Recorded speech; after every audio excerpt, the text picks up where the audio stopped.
Honorable members, Madam Speaker.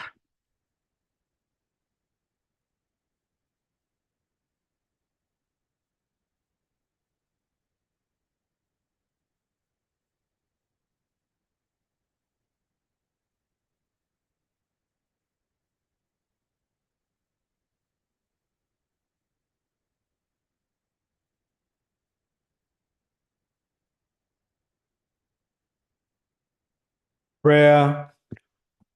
Almighty God, we in your prudential goodness have appointed us of leaders, parliaments, for the welfare of society and just government of humanity. We beseech you to look upon your abundant favor these your servants, whom you've been pleased call the performance of such important trust in this land. Let your blessings set upon you, they are assembled, and granted the mayors in your presence, treat and cause no matter that shall come at their deliberation. Is so just and fully manner promote your honor and glory, and advance the good of those whose interests you have committed to your church.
Item 2, communication from the chair. Honorable members, I want to welcome you to this morning sitting. Over the last few days, we have witnessed the loss of several loved ones and eminent persons in this country. Honorable Margaret Namviro Rabushaija, the MP workers, lost her mother, her dear mother. Honorable Magolo John Fade, the MP of Bunkoko North, also lost his dear father. The country has also lost some eminent sons, and these include Dr. Tom Okia Okurut, the former director of the National Environment Management Authority, NEMA, and is also a husband to Dr. Demon of the Ministry of Agriculture, Animal Industry and Fisheries. We've also lost Dr. Martin Jorem Okech Alike, a distinguished dental surgeon, a former minister, a senior presidential advisor, a businessman, and also a community leader. And he has been in so many boards, in so many companies, almost 40 companies. We also lost the Umukuka Emeritus, Ambassador Wilson Wamimbi, that is the king of the Bagiso. Then the former Vice Chancellor of Makerere University,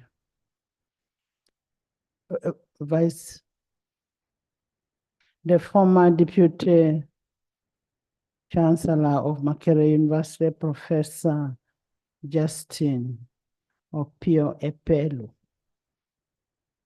On behalf of Parliament and on my own behalf, we want to condone with these families who lost their dear ones, and we pray that the Lord grants them fortitude to cope up with the losses.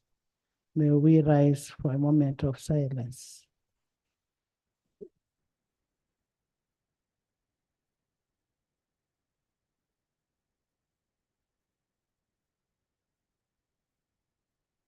May their souls rest in eternal peace.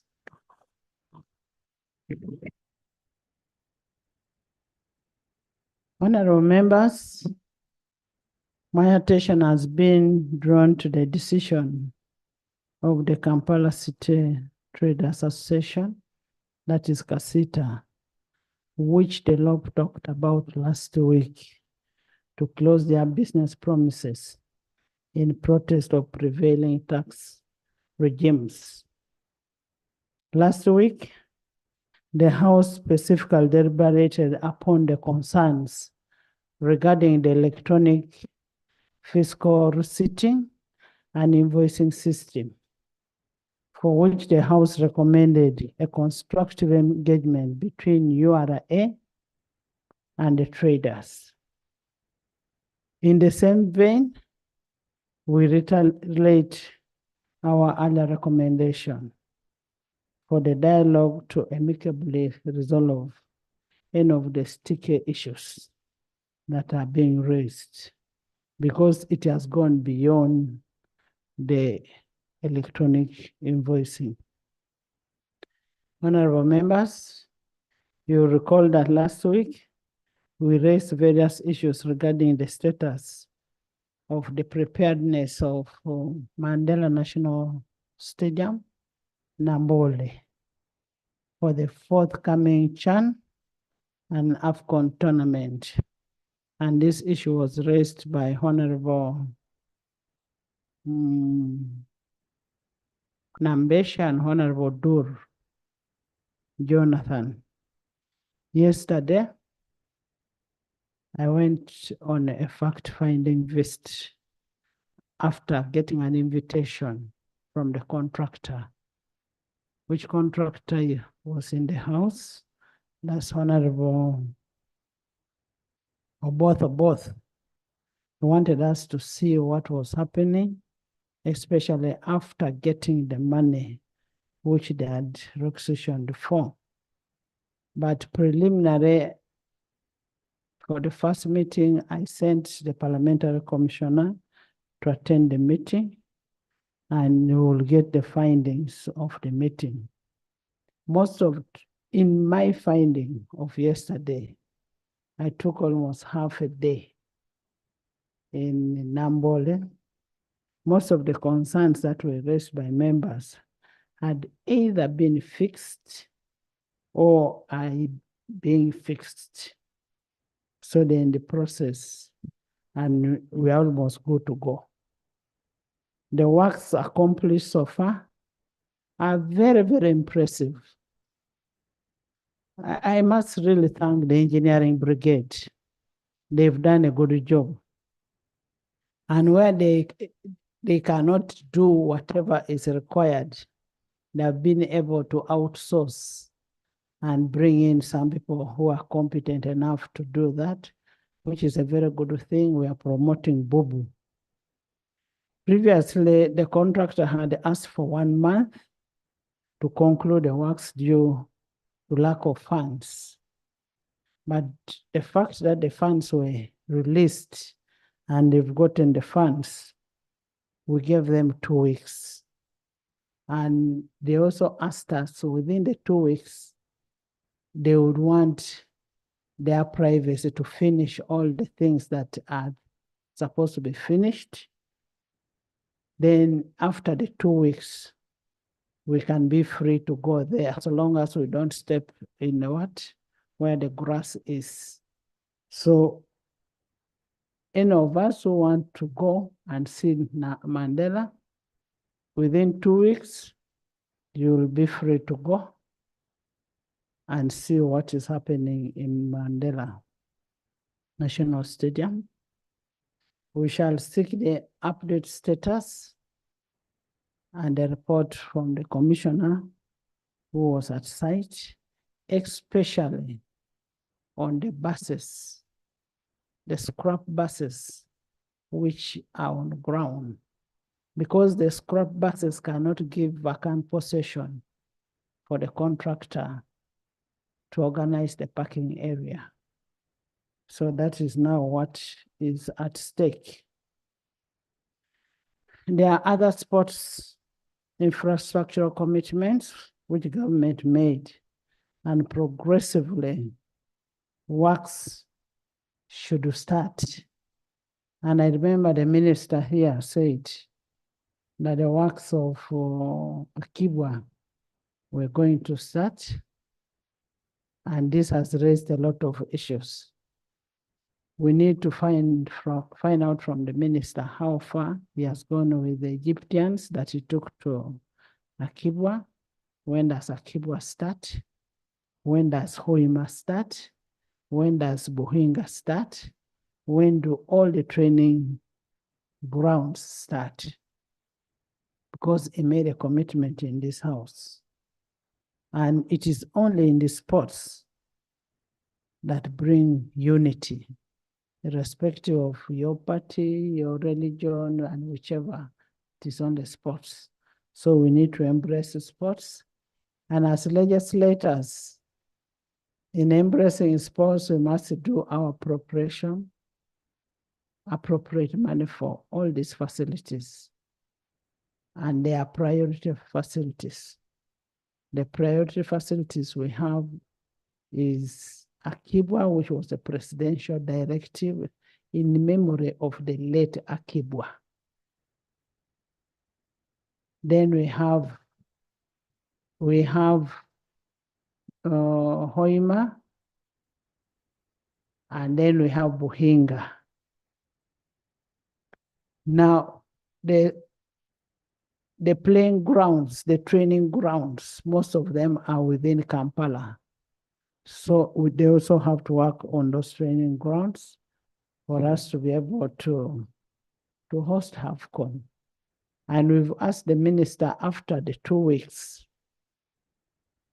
after the works have been done, after what was raised by the team of Chan has been corrected, we would request him to write back to Chan to come back and re-inspect Nambole to see the suitability of hosting the games. And I don't want people to knock your heads over the things of the stadiums. They will all be worked on. I see the Akibwa team. The Akibwa team is really in bitter fights because of Akibwa. This thing is they are going to be worked on. Don't attack the chairperson. They are going to be worked on. We have already made a provision for that money. Yeah? We are going to work on those stadia. So when we start complaining as us, then what will the rest of the people say? So let's be patient enough. We're in appropriation. Let's work on making sure that the money is available for that. But also at the same time, when we tell these ministers that solve the issue of the traders down there, the ministers must go and solve these things. Don't wait for us to come and discuss in the house. Now, assuming people close their shops there and they are closed, what do you want us to do as members of parliament? Ours is to legislate. We don't do the administration of taxes. Honorable Bua, you really need to help us. They say the president was supposed to meet these traders. Why are you overloading the president? Why don't you people do your work?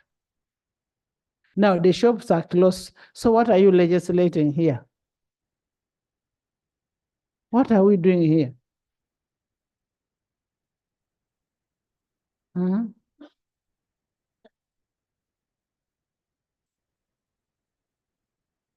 Honorable members, we really need to get serious. Serious on this. We as legislature, we are doing our part. Executive, you must do your part.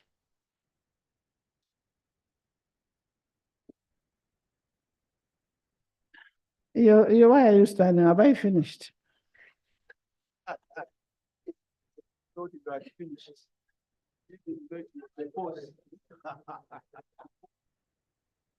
Honorable members, as I conclude, I will amend the order paper to just designate one member of UPDF who was missed out the other time. So we'll designate, I've seen the dean, Madam Charity.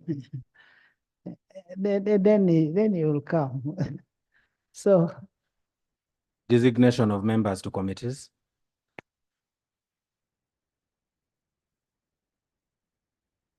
are you designated?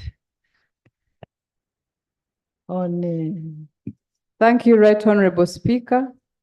Honorable Speaker and colleagues, I beg to designate Honorable Major General Henry Matiko to the Committee on Budget.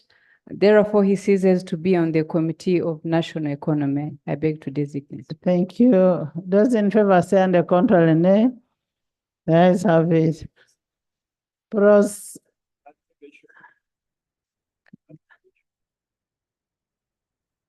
Honorable Law, can you first allow your members, then you come last? The juniors. You see, you see, if you speak first, you would have blocked the others. Let me get a procedural issue from Mr. Procedure. And a clarification, then you come. Madam Speaker, you are Hey. the one responsible for enforcing rules here.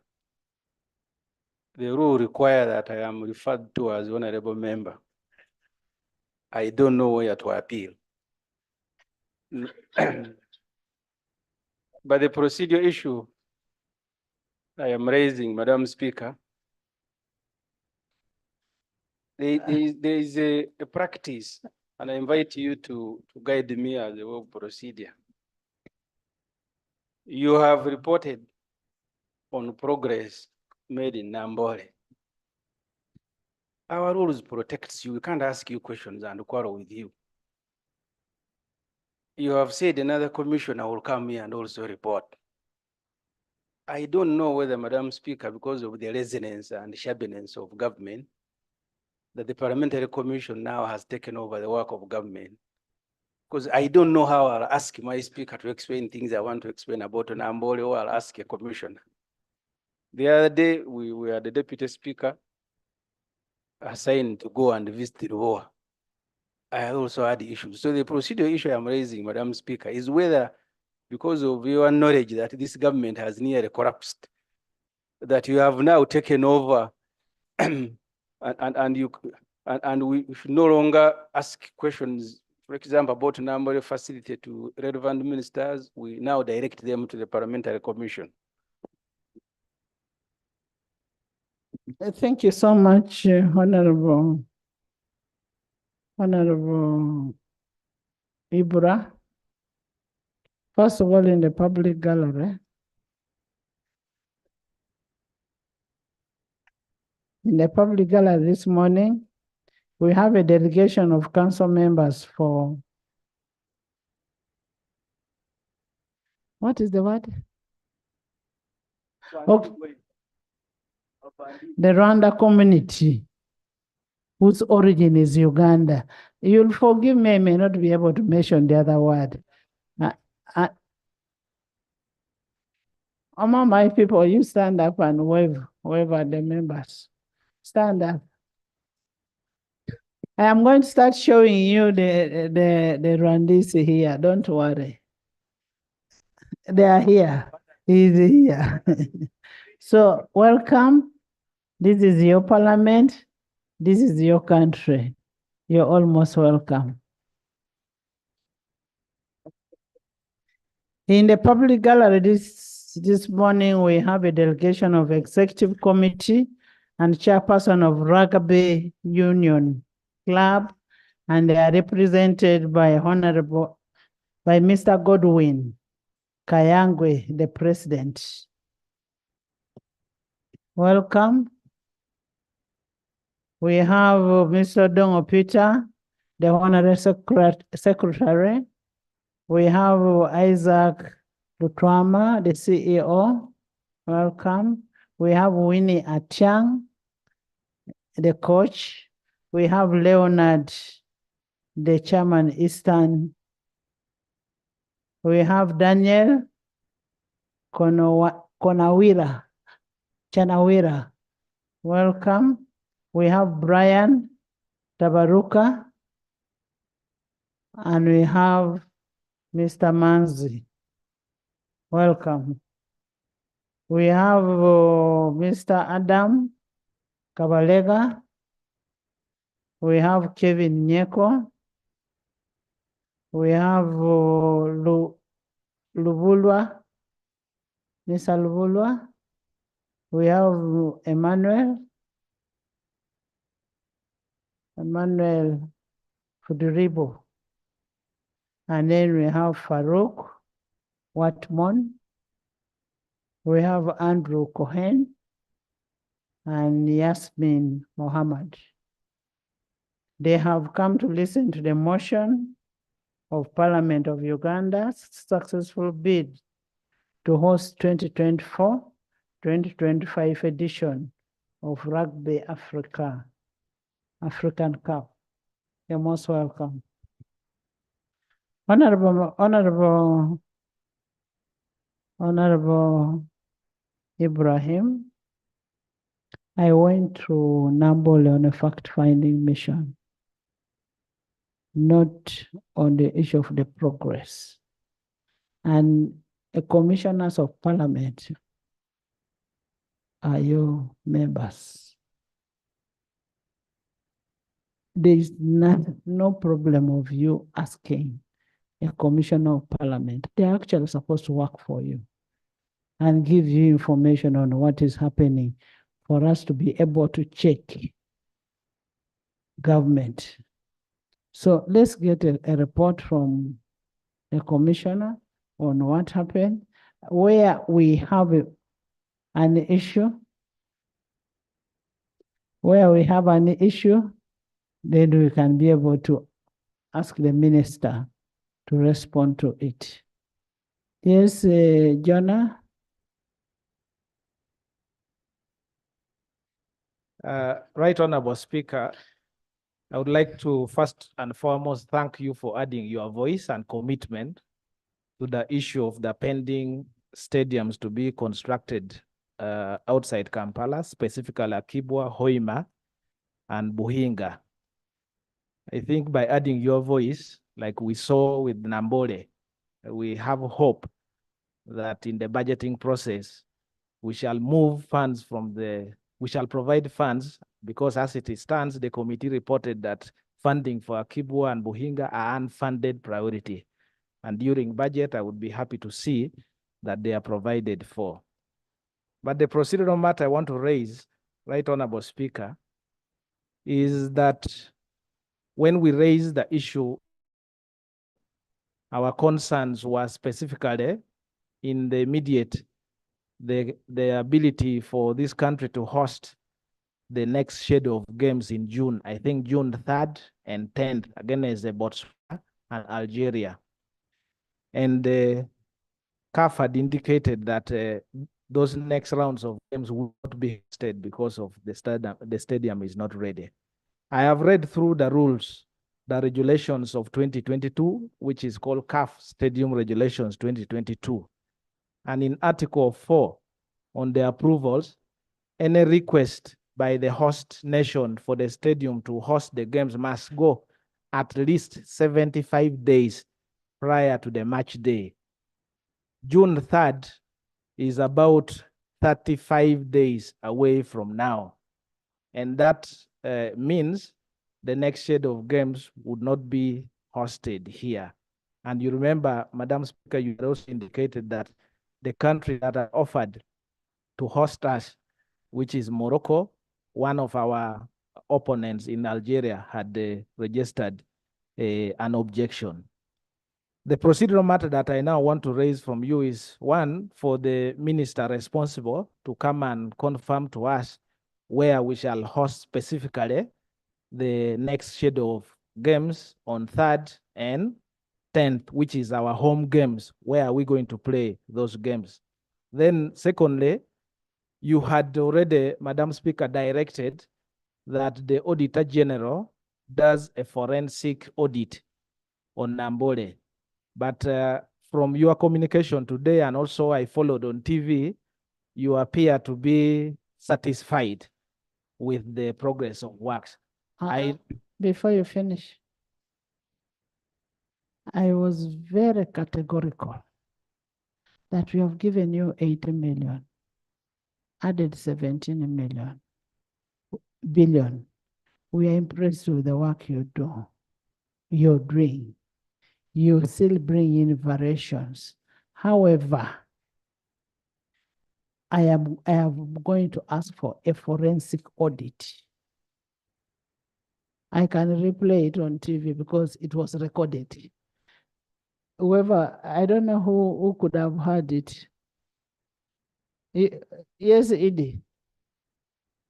I said I'm going to ask for a forensic audit on how this money has been used. You're going to finish. Right, Honorable Speaker, I want to thank you for having given me this opportunity, give information on what you exactly mentioned during your oversight.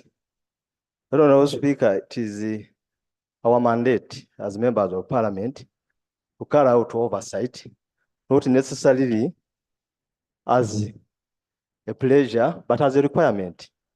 Honorable Speaker, the statements that you used, you were satisfied to a certain extent, but there was still some work that was supposed to be done. And this was actually played. But Honorable Speaker, I'm giving information, which information can either be denied or taken.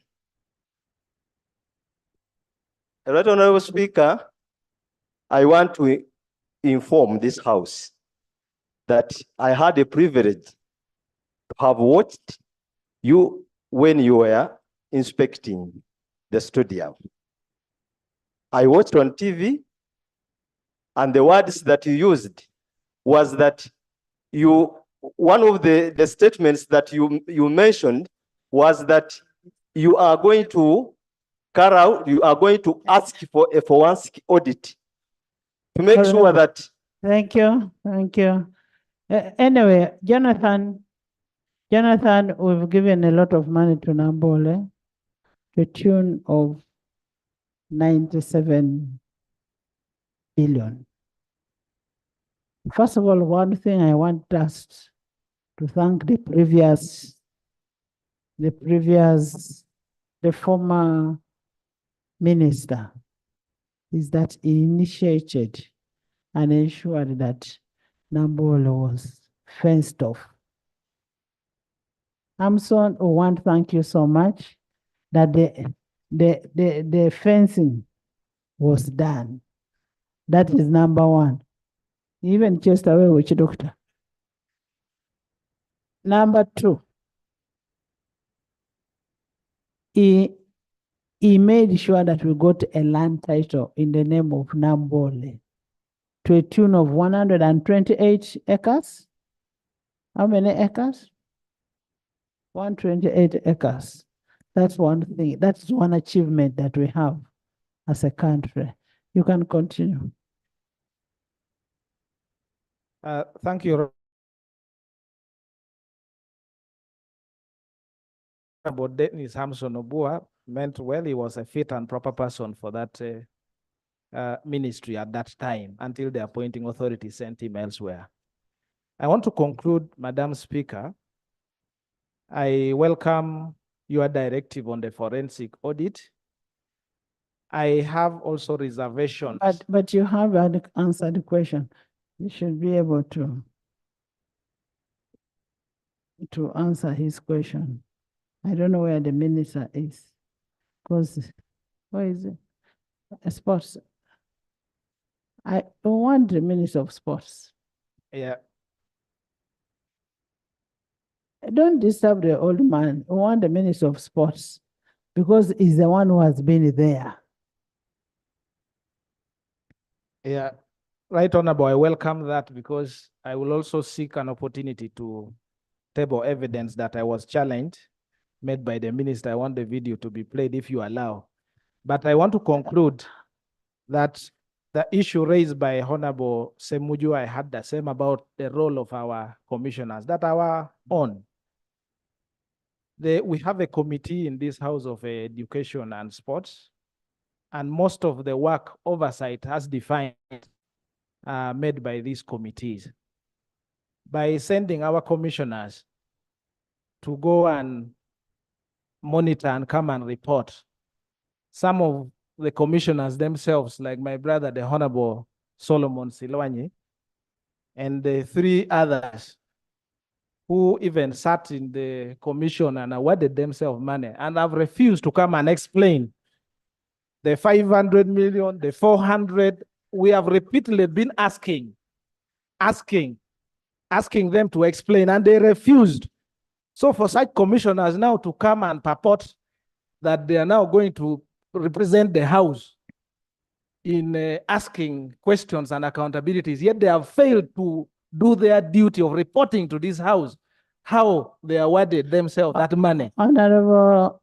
Madam Speaker, I think this is a serious question, and the role of this House should not be relegated to the commissioners in their individual acting capacity. Otherwise, it makes Parliament Honorable Member. relegated.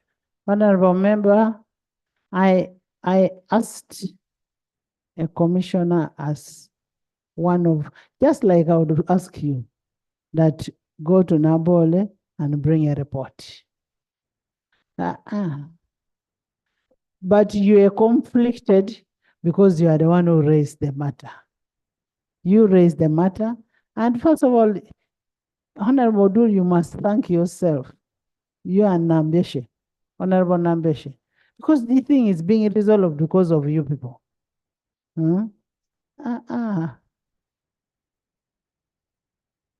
You still have a long time. You're going to talk about the Rwanda. The issue of Nambole is a sorted issue. Let me hear from Lob. For me, I wish you were standing to speak about those taxes. Thank you, Right Honorable Speaker. Right Honorable Speaker, I've got two quick procedural issues. One, vis-a-vis your communication. You mentioned last week we raised the concern of traders who did come to approach myself and a couple of other members of Parliament, raising several concerns. High taxes, the modus operandi of enforcement, EFRIS, and so on. We discussed those issues here, and your guidance was that the Committee of Trade was going to process these matters and get back to us. Trade and finance. Yes, but there's an emergency situation currently, Right Honorable Speaker. Traders are on strike. Shops downtown Kampala are closed, in Masaka and other parts of the country. I think that even as we wait for the committees of trade and finance to process, would it not be procedurally right for the executive to talk to us about this situation, because it has a huge impact on our economy. The traders are saying they're going to keep their shops closed until their issues are addressed. Last week, we were told the executive was going to meet them so they can share these concerns. That meeting has not happened, and so the strike is on, and they're unrelenting.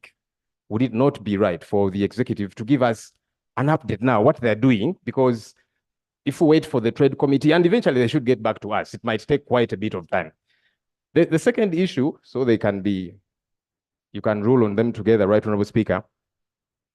Honorable Speaker, last week, something bothered me in this house. One of our colleagues, the Honorable Sechikubo, stood to raise concerns about how commissioners sat in a meeting, shared money among themselves, and how money is used in this institution. And you, Right Honorable Speaker, referred to his submission as nonsense. I found that wrong. I found that unparliamentary, Right Honorable Speaker. And with due respect, I would like to urge you Whereas you found it to wrong. apologize and withdraw that statement, Right Honorable Whereas you Speaker. found it wrong. Whereas you found it wrong. There is something that is pending that is supposed to be that should be answered first. Where Honorable Kazo also made an allegation. If you want me to apologize to you, I know you're a very big person. You're a leader of opposition. I am sorry to you, the leader of opposition. Thank you, Right Honorable Speaker. Actually, the apology wasn't just for me, but No. to the whole House, because, allow me to finish this in a minute. No, I am apologizing to the leader of opposition. The House does not fault me for anything. Thank you, Right Honorable Does the House Speaker. fault me? Thank you, Right Honorable Speaker, for that apology. You see, a few weeks ago, the Honorable Wakai Mamsoke, Honorable He- members, please listen. Let the Lord talk. yes, Right Honorable Speaker, as I was saying, a few weeks ago, the Honorable Wakai Mamsoke from Nansana did make a comment at the back off record. He was responding to somebody who said, made some remarks, and then he said, that's nonsensical. He was off record. And Right Honorable Speaker, you ordered him to apologize and withdraw the remarks, even when they were not on record. So my concern was that your submission of nonsense in reference to Honorable Sechikubo was on the Hansard, and it does not make us look good. In fact, I had expected that at the end of that session, perhaps you would address that matter, apologize and withdraw, and that's why I'm raising it now as a very serious concern, because people out there do watch us. They expect us to operate with decorum, but also, Right Honorable Speaker, as you keep reminding us, we have got to operate with decorum. So I was only imploring you to lead by example. Thank you, Right Honorable Speaker. Thank you, leader of opposition, Mr. Sir. I am sorry. Can we hear from the traders? Minister of Trade. Right Honorable You Speaker, want Honorable Kimosho? the Minister of Trade is Thank you, Right Honorable Speaker. Right Honorable Speaker, in a bid to clean this house, the previous sitting, the Honorable Sechikubo complained that was trespassed by Honorable Kimosho and allegations of murder and land grabbing, which were not called for by that plenary. Right Honorable Speaker, by your guidance, the Honorable Kimosho was not in the house. And you guided that when he comes back, we'll substantiate over the matter. Right Honorable Speaker, I'm seeking your indulgence whether it is procedurally right, since the Honorable Kimosho is here in, and we can't leave such issues go on since they are tarnishing the image of this house and the parliament where I sit.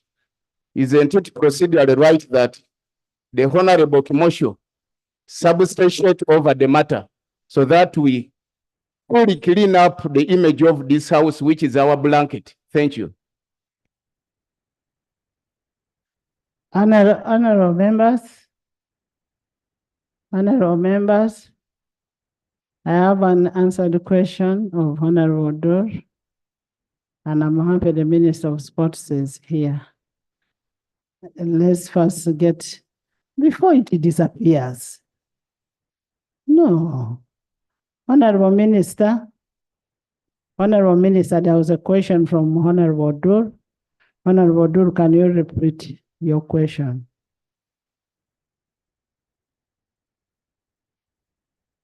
Right Honorable Speaker, my question was that CAF Regulations 2022 require that the host federation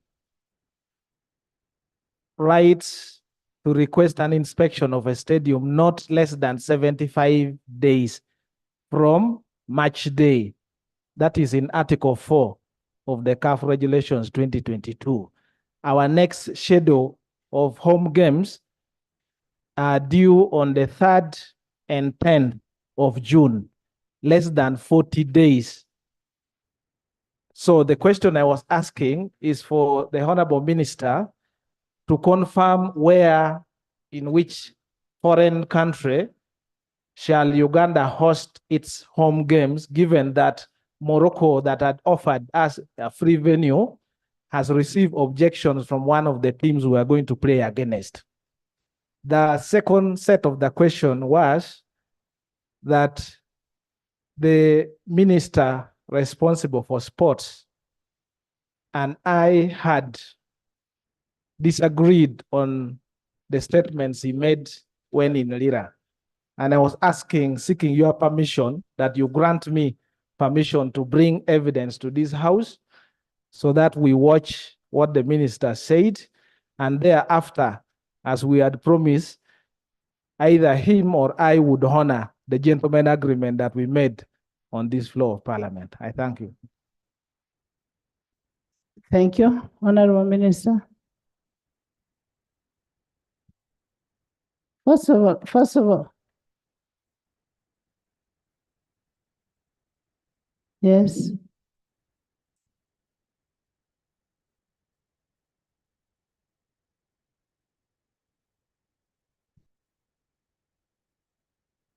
Thank you, Madam Speaker. Madam Speaker, I want to thank you for giving me this chance, and I hope the minister will respond to this. Because I'm on a record in the Committee of Budget, stopping money for Nambole at that time. But I want the minister to come out clearly, to tell this house, and to go on record, whether in Nambole you are doing renovation or facelift. You should tell this house, because people might be impressed by what they are saying. We have a report. At the 80 billion. So inform this parliament whether you are having renovation or there's a facelift at Nambole. Thank you. We have a report to that effect from our views. Yes, a clarification. Thank you very much, Right Honourable Speaker. Right Honourable Speaker, yesterday when you were in Nambole, one of the revelations that came out from your interaction related to compensation.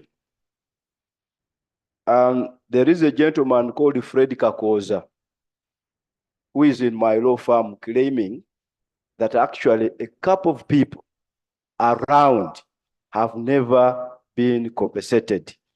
And that in itself also offends the CAF regulations regarding construction of stadia. That is an allegation out there, Minister, that you need to pay attention to and provide some clarification on the status of compensation around Nambole. I thank you, Right Honourable Speaker. Thank you. So you're compensating them for building in their land or for encroaching in government land? Okay. Madam Speaker, first of all, I would like to begin by thanking you for coming to check on the progress of the renovations of Nambole.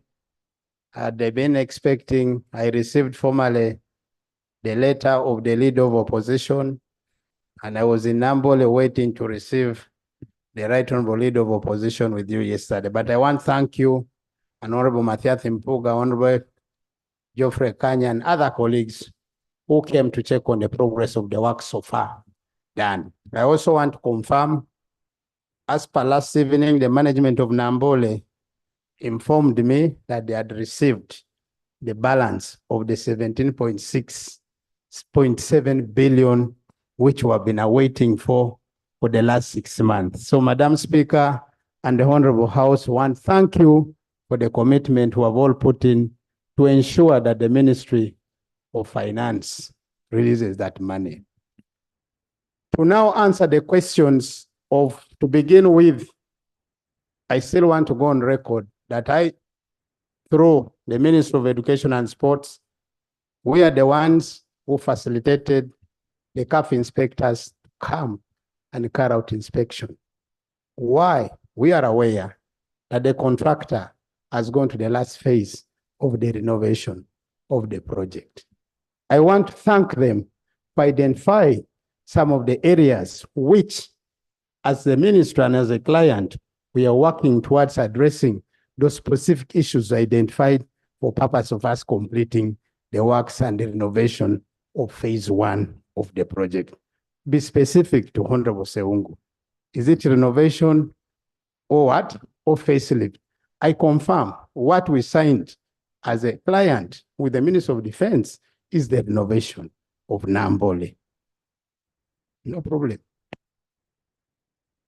Thank you, Honorable Minister. And I thank you for responding to me very well. Could you help this parliament get all certificates of completion that took place under the renovation by your company contractor known as UPDF as per the law of Uganda? Thank you. Madam Speaker, I am aware once the project is completed, I would actually implore you, like you did direct, even if you need a forensic, even if you need a committee, we are welcome. Because as far as we are concerned, these are public funds. So Honorable Seungu, I want to confirm, can you permit me with permission of this August House that the work gets finished and we open up for scrutiny for purpose of seeing what this UPDF has done in Nambole, because there's nothing to hide. Number 2 and the last one. First, if I answer, I want to begin with Honorable Dur. It is true, as far as CAF guidelines are concerned, they have specific guidelines on how they communicate to the respective federations for us to honor which area the game must be played. To them, they came, carried out inspection, and they have given us their findings. To me, who is a client and the responsible ministry, mine is to work on those issues. I am also going to write an appeal, which I want to thank in a special way the Right Honourable Speaker for personally getting involved, trying even to get the consent of the CAF president in person, and also making sure that the president speaks to the CAF people for purposes of us making sure that trying to appeal to them to come back and carry out another inspection so that we can be able to play the game in Nambole. So for the decision of us saying that as far as where is the country going to play the next game, for me, I want to say mine is to concentrate at a certain level that we work on those impediments which have been identified to be corrected within the 2 weeks. If they agree to our proposal to ask them to come and carry out inspection, we will be most obliged. If they don't agree to that, then I'll come back to this August House and give a communication and have to work with the Federation of Uganda Football Association. It's not government who determines where the team must go. I want to remind this August House, you appropriated money for government to support the national teams of football. By the way, it is, even if it's playing outside Uganda, is the government money which facilitates the team to go and play. The last question, most obliged, my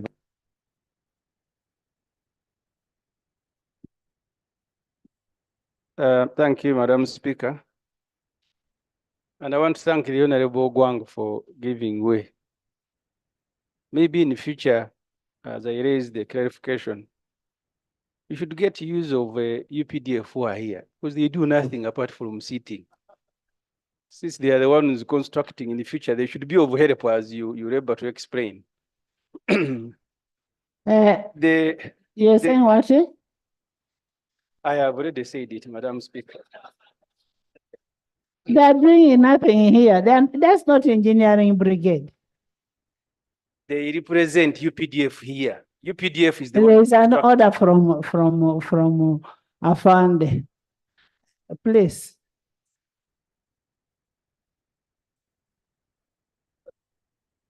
Thank you, Right Honourable Speaker. Is it in order for a member to display his ignorance of the difference between a member of parliament and a company of UPDF that contracted to construct the stadium? The engineering brigade.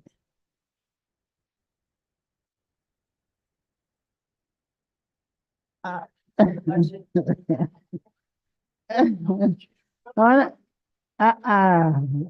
was an order.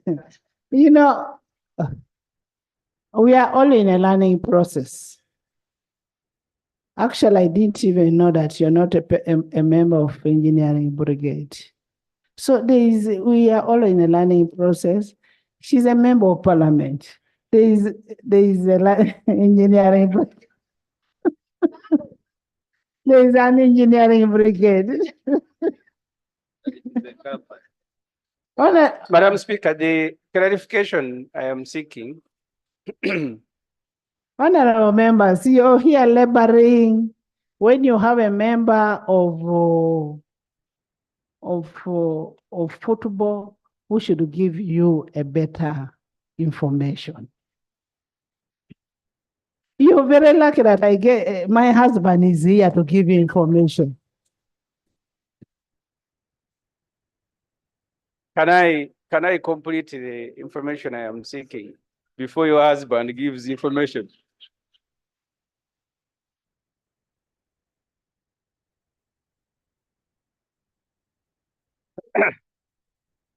Madam Speaker, the Honorable Ogwang has stood here before, more than a year ago. I know, I mean, by NRM standards, maybe, but he said this stadium will be ready to host matches that we played in Algeria and other countries long ago. Now the same Honorable Ogwang is saying matters of where we play football is not his business. His business is superintend on UPDF to complete the facility. Can I ask, Madam Speaker, the clarification from him, whether this Ogwang I see here was the same Ogwang that gave this Honorable Ogwang? I am sorry. And he knows I don't mean bad. Whether this same Honorable Ogwang who told us the facility will be ready a year ago is the same Ogwang that he wants us to thank Honorable Ogwang. You know, I am used to him as a friend. You'll excuse me. Whether it's the same Honorable Ogwang now saying, no, the where football will be played from is not my business. Is he the same minister that said this facility will be ready a year ago and it's not ready? And now he's saying where we play football from as a minister of government, it is not his business. It's a clarification. Speaker, first of all, I don't want you to add words into my mouth because you can go back to the answer which I said. I want to say the following. We are the ones who invited the CAF. CAF has sent a report to us through the federation. By the way, I'm happy the president is here. He sent me the CAF report. We read it, and we are beginning to work on the issues CAF report identified as a client and a contractor. To be honest, we are trying our level best to make sure that we address those issues for purposes of us having the game being played at home. I have told you as Parliament that the Speaker has tried even to get in touch with the President to also talk to the CAF President. That's why the same FUFA President, who is a colleague here, also brought that as a second option for us to make sure that we address some of the issues raised, to make sure we appeal for whatever decisions which were picked, issues which were picked, for us to have the game at home. But nevertheless, I have said, in an event they don't agree to what appeals were giving, it's on record, it's government which facilitates the national team called the Cranes to play a game outside home because of the challenges of the renovations of the stadium. True, I made a statement. It is true. I'm the minister responsible for sports. I make that statement in line with the plans which have been laid out for purpose of completion of the stadium. But you've seen a delay which was caused by failing to release the balance of the money for the last 6 months. Is that Ogwang's problem?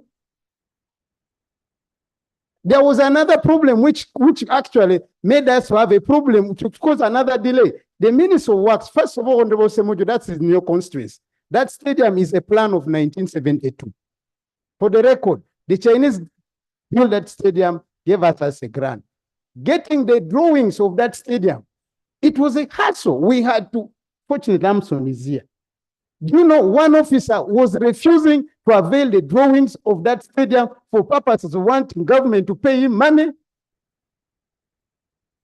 So these are some of the issues which are coming up, which have made the delays of the renovation of the stadium, not the contractor. The contractor was on site, ready to do the work. But the challenge has been some of the impediment. The last one is to address the question which my brother, Honorable Dur, raised. Honorable Dur, for your own information, I did tell the people of Lango that I handed them first the contractor. The contractor agreed with me.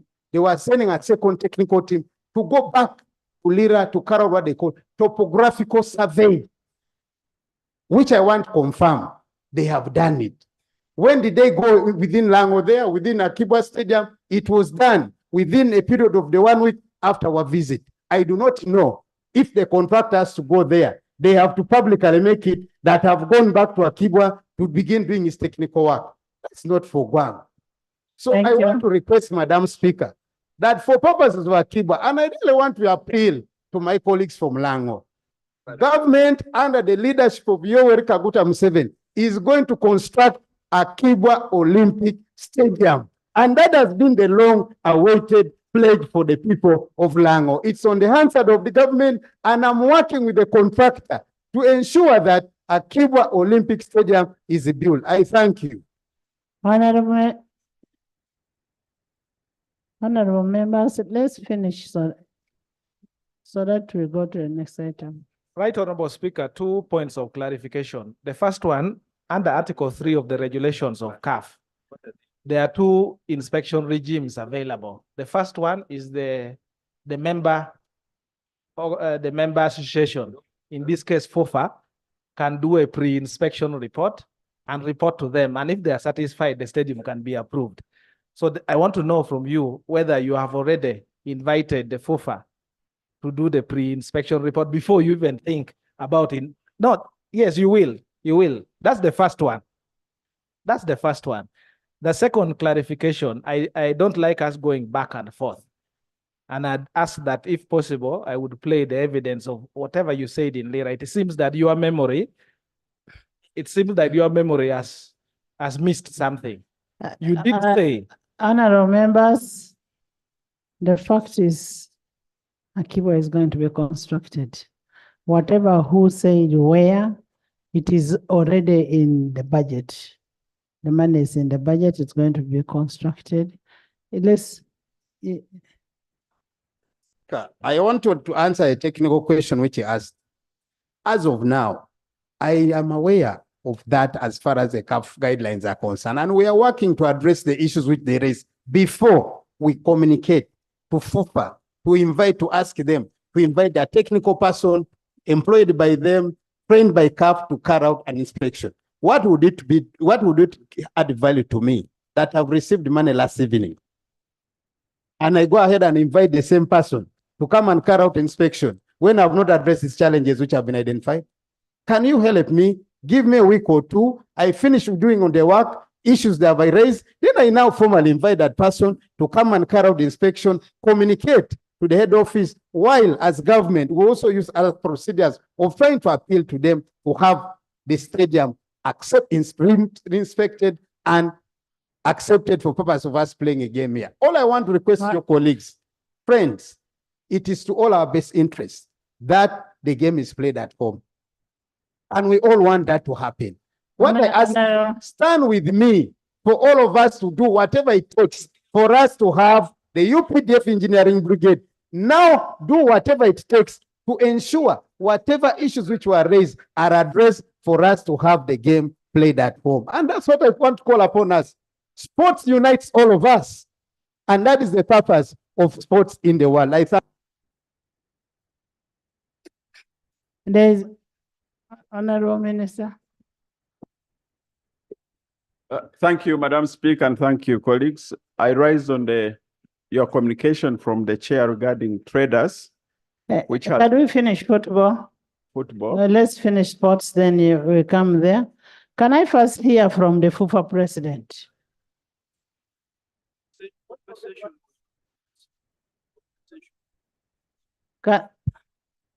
Pardon? Oh, Yeah, I wanted some small clarification, Madam Speaker. Thank you very much, Madam Speaker, for this opportunity. When you are communicating, you said that there are scrap buses there which might hinder the progress of the work. I'm wondering who owns those buses that they still. You're going to get it in a report. There. We have a report to that effect. I don't know whether the We minister, have a Madam report. We Speaker, have a report. can help. We have a report to that effect. Can we hear from the FUFA president? Right Honorable Speaker, Right Honorable Speaker and colleagues, I would want to take this opportunity to provide information for the benefit of the discussion going on. First of all, to thank all the colleagues for the support you have given us as a sector. But most importantly, Honorable Dul has raised an issue of regulations, and these are articles and regulations as how CAF operates. And I want to confirm to this House that he is correct, that CAF has a minimum number of days when they are supposed to communicate where the games are going to be hosted.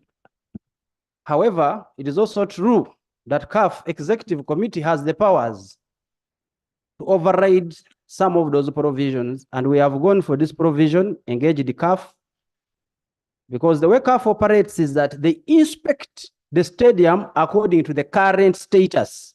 And when they were here, the truth is that we could not have a match in the stadium because of the uncompleted works. The uncompleted works, if you go to Nambole today and you take a selfie, it looks good. But for a football match to be played, there are certain technical issues that must be accomplished. For example, even the substitute benches have not been put. So it could be good looking everything very well, but until it is put and the inspector ticks the box that a match can take place at that moment.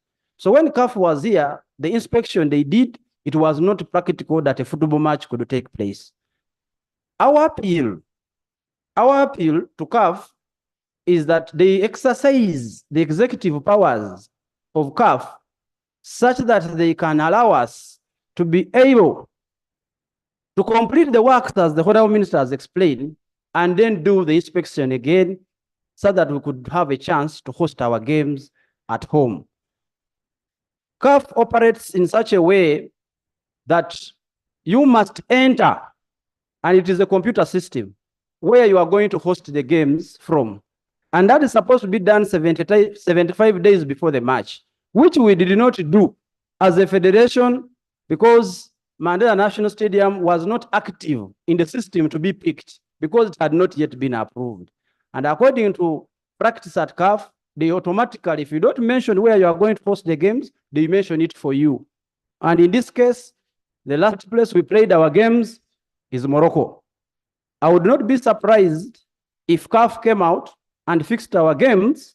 That is in case they do not accept us to be able to be inspected and to pass the stadium that we would be hosting our games automatically in Morocco come June. Right on, our Speaker and colleagues, allow me use a few minutes to explain the smaller picture and the bigger picture. Thank you very much, FUFA President. The clarification I am seeking is whether government consults you, because you've said they called the inspectors, well knowing that work was incomplete. Now they are all over the planet. His Excellency must be involved, his family, to call CAF. Do they consult you such that we don't make the same mistakes of inviting inspectors before the work?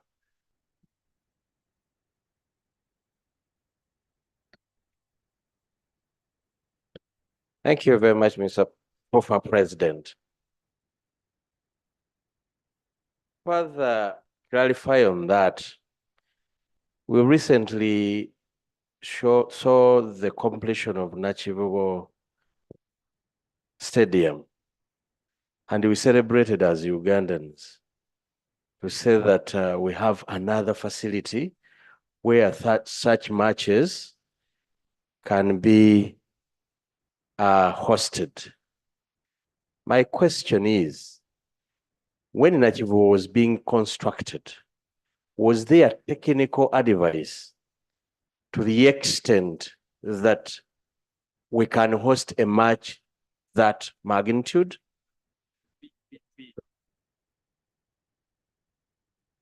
Honorable Speaker, in my second submission, which I was seeking, was the smaller picture and the bigger picture. And in that explanation, it would cover the questions that are being raised. First and foremost, the way the civil engineering projects are structured is that there is a client, there is a contractor, there is a consultant. In this case, the Ministry of Defense is a contractor and the Ministry of Works is the consultant. And the challenge we have is that the consultant should have the expertise to advise the contractor to do the right things. And I'm on record, and I want to go on record again, that to construct a stadium is a specialized type of engineering that requires expertise. And if you don't have this expertise, you should hire the people who have the expertise, and this is common practice. There is no one who has expertise in as far as stadium construction is concerned in this country better than the federation and therefore CAF, because the CAF and FIFA work through federations. The way these projects are designed, the way these projects have been executed as if they are the usual civil engineering projects. We have made an appeal that for construction of stadiums as a federation, we get involved right from the beginning to advise, to be able to not make the mistakes that have been made. Even Mandela National Stadium is looking good. In the remaining days, the money committed can make us be able to play at home, but there were still mistakes done simply because of the lack of the expertise of the consultants, because the contractors basically follow what the consultants design and eventually advise. I would therefore like to appeal to this August House that such projects that are specialized, and we are the people that CAF works through, as we have seen, the inspection is done by us first and then eventually done by CAF. It will only be proper because there's a lot of construction of stadiums that is going on by private sector and also by government. That it becomes a practice that we are involved as a federation to advise such that we do not get some of the challenges. To be specific about Nachivugo, we were not consulted, and the CAF has done an inspection and it has a report about the stadium. And as we speak today, we can still not be able to host an international game there until certain things are done in accordance with the standards. I beg to move.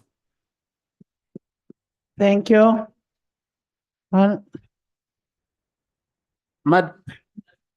Madam Speaker, first of all, I would like to thank the President of the Federation. Let me call him Honorable Moses Magogo Salongo for the information he has given. But there are certain things which I'll be forced to go on record because he's my brother and I'm happy he has raised certain things as far as the consultations are concerned. And I want us to listen to each other because I must answer the statement he has made as a Minister of Sports. Number one, the entire renovation of Nambole, we have been working with the Federation. Yes. I'm first beginning with the specifically Nambole. The Federation of Uganda Football Association. That's why I am saying I am here. Fortunately, he's here, I'm also here. Number two, please members, listen to me. Number two, why am I bringing this forward? I am aware that they have the expertise. That's true. Honorable Minister, Honorable Minister, why I sent my advanced team was on a fact finding. And we should be able to get that information from the report that is going to be presented.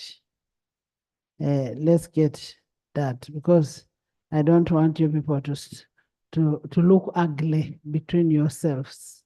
You look very ugly. So let's get it from let's get it from the report. Let's get it from the report. There was a question that was before we come to the issue of the traders. There was a question asked. There was a question asked by Honorable Tebandeke. There was a question asked by Honorable Tebandeke on yes.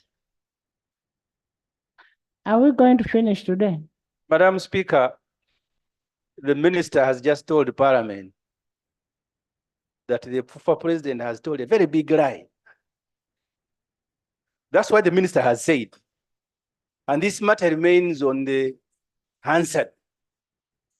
If the former president has told a lie, can he withdraw and apologize? I am saying, let's hear the report from Nambole, and then we'll know who is correct. Let's get the report and know. Honorable members, the issue I want to hear, there is a matter that was raised by Tebandeke. There is a matter that was raised by Tebandeke about Honorable Kimosho. Thank you, Right Honorable Speaker. The matter raised by Honorable Tebandeke accrues from the last week's sitting, where I raised on a point of order in this House. And my point of order was very clear on Honorable Theodore Sechkubo, that I have from time to time seen and heard in the news that he's a land grabber and as such facilitates land grabbers in his area. Unfortunately, when I had raised the matter, at the same time, I had a meeting of physical infrastructure that I was chairing. And I had to rush there because the minister and the UNRA had already entered. So it is not true that after making the statement, I ran away. Let me finish. I want to be categorical that if there is any clarifications as he imputed here that I need substantiate, I would request that when he's in the House, he becomes clear on what he wants me to substantiate, and I will do. What I also want clear is that he referred to me as a hatchet man. But I almost got angry, but I also forgive him because people use language that they commonly trade in. So remembering the videos I've been seeing and what he's alleged to be doing, I felt maybe he's in the business of hiring hatchet men. And that's what informed his calling me of a hatchet man, because that is his language on a daily basis. That is my assumption. I would still want to go into that when he's here. Thank you. So what we can do, we'll wait for Honorable. When he's here, Right Honorable Speaker, let him be on record on what he wants me to substantiate. I will substantiate. Thank you very much. Honorable members, we'll wait for Honorable Seji to be here. And I want to re-echo this to,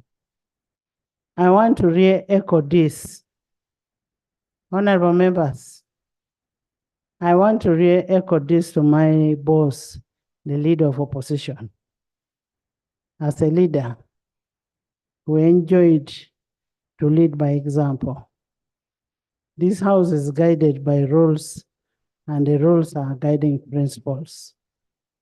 If, in the opinion and judgment of a presiding officer, the member holding the floor is acting in a total disregard of the rules and guidelines of the presiding officer, the presiding officer has a humble prerogative to guide the house, as I did when Honorable Sechku did in total disregard to the Speaker's guidance.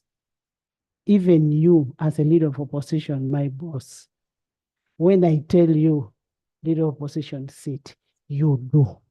You've never tried it. Never. And I must really thank you for that. And going forward, I want to request and urge members to always comply with the guidance and the ruling of a presiding officer to avoid bringing integrity and sanity, for us to bring integrity and sanity to the house, instead of bringing disrepute to respect for each other. Because if you're not talking, if I am telling you sit down, it is very simple. Common knowledge that even my small Valongo will understand. If I tell Tenua sit, Tenua will sit. Workers, traders, there's a trader there. No, let's get. Thank you very much, Right Honorable Speaker. Right Honorable Speaker, in the first session of this House of the 11th Parliament, this House resolved that government comes up with a comprehensive, documented taxation policy. And Right Honorable Speaker, as per Rule 220 of our Rules of Procedure, the executive has to come with the action taken on the resolutions of Parliament. Since the first session, we have not heard anything from the executive. Right Honorable Speaker, this August House has been tirelessly working on the issues of taxation. In the motion that was moved here, we had issues to address, like a deepening and widening the tax base. Right now, Right Honorable Speaker, if every tax to be introduced, for example, taxing in weight and others, is to be put on the same traders, we shall not help the economy from getting money. Right Honorable Speaker, in my communication with one of the taxpayers, traders downtown, who are my friends, they informed me another reason for their demonstration. Right Honorable Speaker, the properties of those people downtown are being taken by money lenders. And this House has been receiving, debating the State of the Nation address year in, year out. And one of the strategic bottlenecks, the high cost of credit, the turnaround time with in commercial banks, all those problems which force traders to go to money lenders and get money, even at 120% interest rate a year. Right Honorable Speaker, I want to request this House that let the executive come up with the progress of the taxation policy, because it solves all the problems these support traders are talking about. Two, Right Honorable Speaker, I would request that this House, since we are undergoing the budgeting process, let us consider capitalizing public banks so that they can have enough money, so that they can have the capacity of controlling the market, the banking market. Right Honorable Speaker, in the region, in East Africa, Tanzania public banks are leading the market by 27%. Kenya, public banks are leading the market by 21%. Here in Uganda, public banks are leading the market by only 7%. How are we going to control the interest rate? Bank of Uganda has done its work. It has cut the interest rate to, even when it cut to 6%, the interest rate remained at, of commercial banks, remained at 18%. Now it's at 22. And getting a loan, you have to spend 3 months processing a loan. This forces traders to go to money lenders at 120%. Right, Honorable Speaker, I beg that we consider all these issues with the stakeholders to have the APEC to submit. Thank you. Can I hear from the minister? There was something raised by a leader of opposition that you need to answer, including that.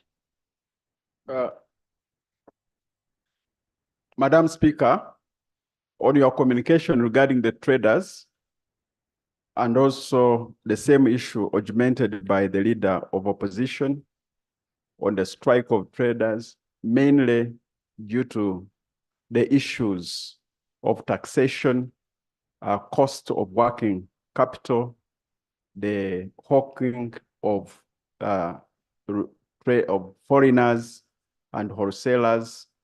We as government, we are engaged now with the traders. As I speak, we are meeting the Honorable Mwebesa and Honorable Mbadi, are meeting with Honorable Kasaija and other leaders of the traders to come up with a solution to the issues being raised. And I want to request to this House that, Madam Speaker, we make a statement tomorrow on the progress that we are achieving. But I have no doubt, and should we make a breakthrough this afternoon, Madam Speaker, and the House allows, we'll make a statement this afternoon, but not later than tomorrow. But I have no doubt that this listening government and working NRM government will have a solution to the traders, because we do know how much this affects. Thank you, Madam Speaker.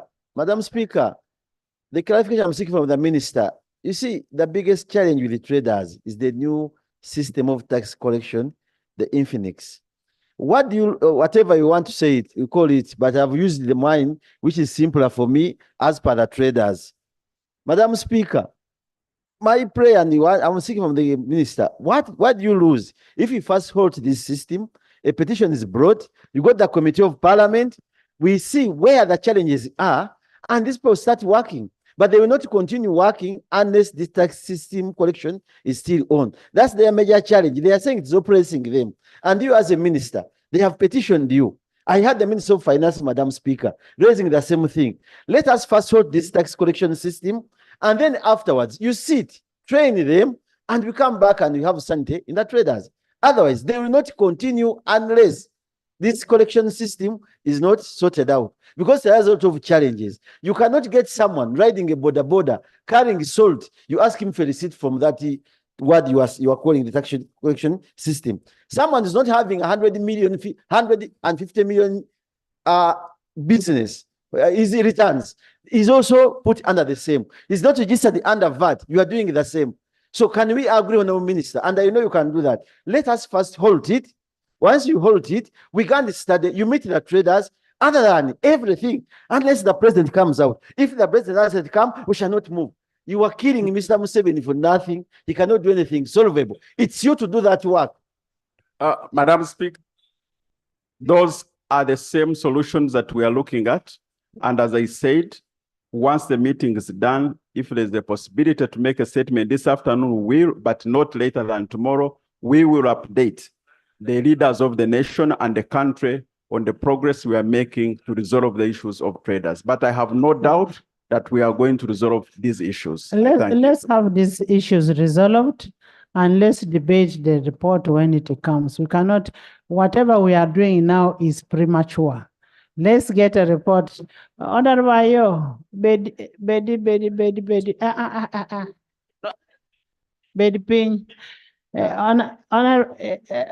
Honorable members, let's get that report. We had already given instructions to the minister. Let's get the report and we'll debate that report and give our orders on that report. So when do we have the report this afternoon?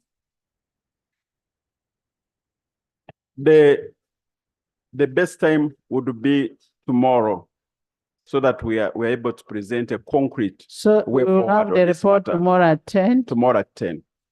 So let's have the report tomorrow at 10. We debate all those issues. And of course, when the issue of Honorable Javira on capitalization of local banks, which one will you capitalize and which one will you leave out? We only have a housing finance, which we have just recapitalized.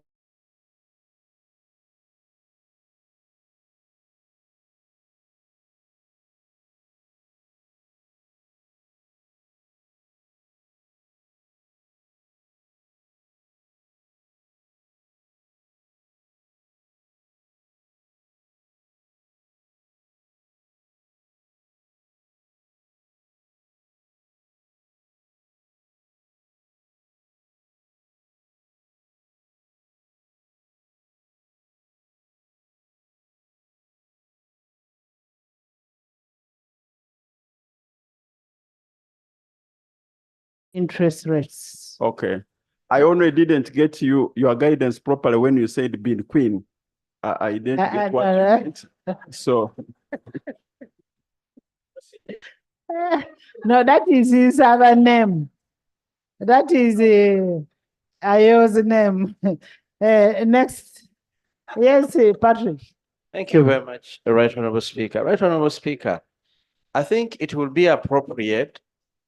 Last time you gave us hope that the president is going to sit on this matter and completes about it. Now the minister is here, is giving us hope that there is a meeting that is going on, which is good. That's good news because we want our traders to continue trading. Now, as you come back, Honorable Minister, we want you to come back with information to us. One, what is the cost this country incurs every day the traders close their shops in terms of tax collection? You must tell us, because you might come back here and you tell us we will resolve this next week. If you inform us the impact of everyday closure, what is the cost in terms of tax collection? What is the cost in terms of doing business in the country? Then lastly, Right Honorable Speaker, this would be the time where we would be seeing ministers, especially the Minister of Finance, Minister of Trade, sensitizing the public about what is going on. But Right Honorable Speaker, on TVs, on radios, they come, but the information they give out is not, especially to the trader in the village, in Kasanda. They don't know about IFRIS, and when it comes to closing of shops, they also ask, should we also close? So everyone is going to close without proper information. So I want to plead with you. This is the time, morning, evening, every minute, to inform the public what they need to know about what is going on and what government is doing about it. Thank you. Honorable Minister, there's a lot of uncertainty on how much tax is being paid, because these people are saying they don't even know how much tax they are supposed to pay. We passed bills here. We are now going to pass again another tax bills. We pass these bills, people don't get to know how much tax they are paying and how it should be paid. So people need to know how much they are paying so that they accept that, yes, we have to pay, whether we want it or not. Next. Statement by Parliamentary Commissioner on a fact-finding visit to Mandela National Stadium, Nambole. Following our fact-finding visit to Mandela National Stadium, Nambole, and in line with the earlier undertaking made by the minister, will allow an update to this house by the by the commissioner, and that is pursuant to Rule 54(1) of the Rules of Procedure. I now invite the commissioner to give us the findings, since he had been there for some days. Much obliged, Honorable Speaker.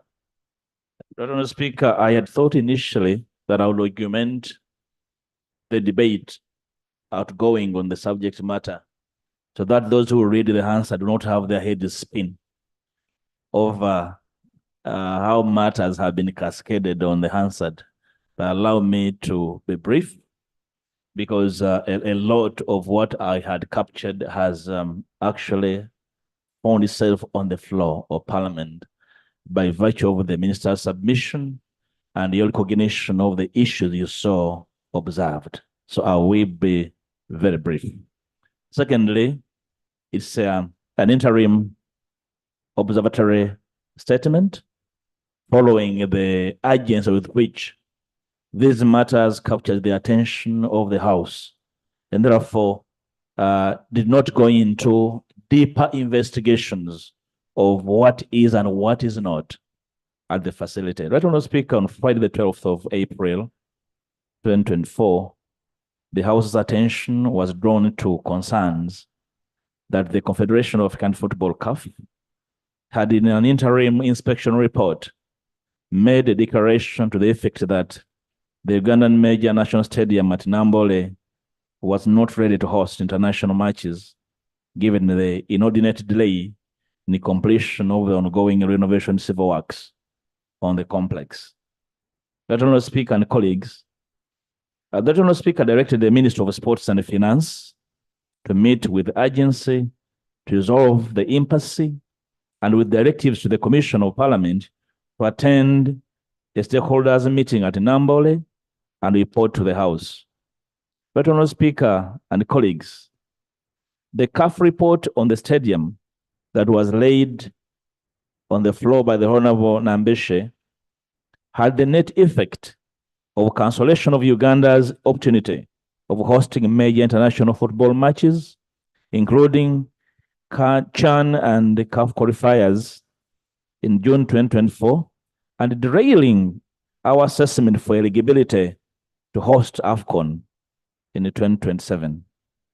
The National Stadium was officially opened in 1997, right, Honourable Speaker, albeit at 75% completion. Until the ongoing renovations were commenced in March 2022 by the Ministry of Defence through a memorandum with the Ministry of Education and Sports, the stadium was never fully completed to full operation phase. Right, Honourable Speaker, assessment and costing of the renovation works. In the interim visit I made for 2 days, after assessment of the desired civil works for upgrade of the stadium to international standards by the Ministry of Works and Transport, together with the UPDF Engineering Brigade, the renovation works were phased in 3 stages. The short term, which is the ongoing, costing 94,049,239,595. Phase 2, which is the medium-term intervention, to cost 84,999,796,256. Then the long term, which is the phase 3, costing 108,541,395,375, costing a whopping 287,587,396,226 to renovate the stadium to its entirety, Honourable Speaker and colleagues, to international standards. Honourable Speaker, government has so far been able to provide all the required finances for phase 1 at this stage, albeit with some delays, which is largely the responsible for the current crisis that necessitated the direct intervention of Parliament.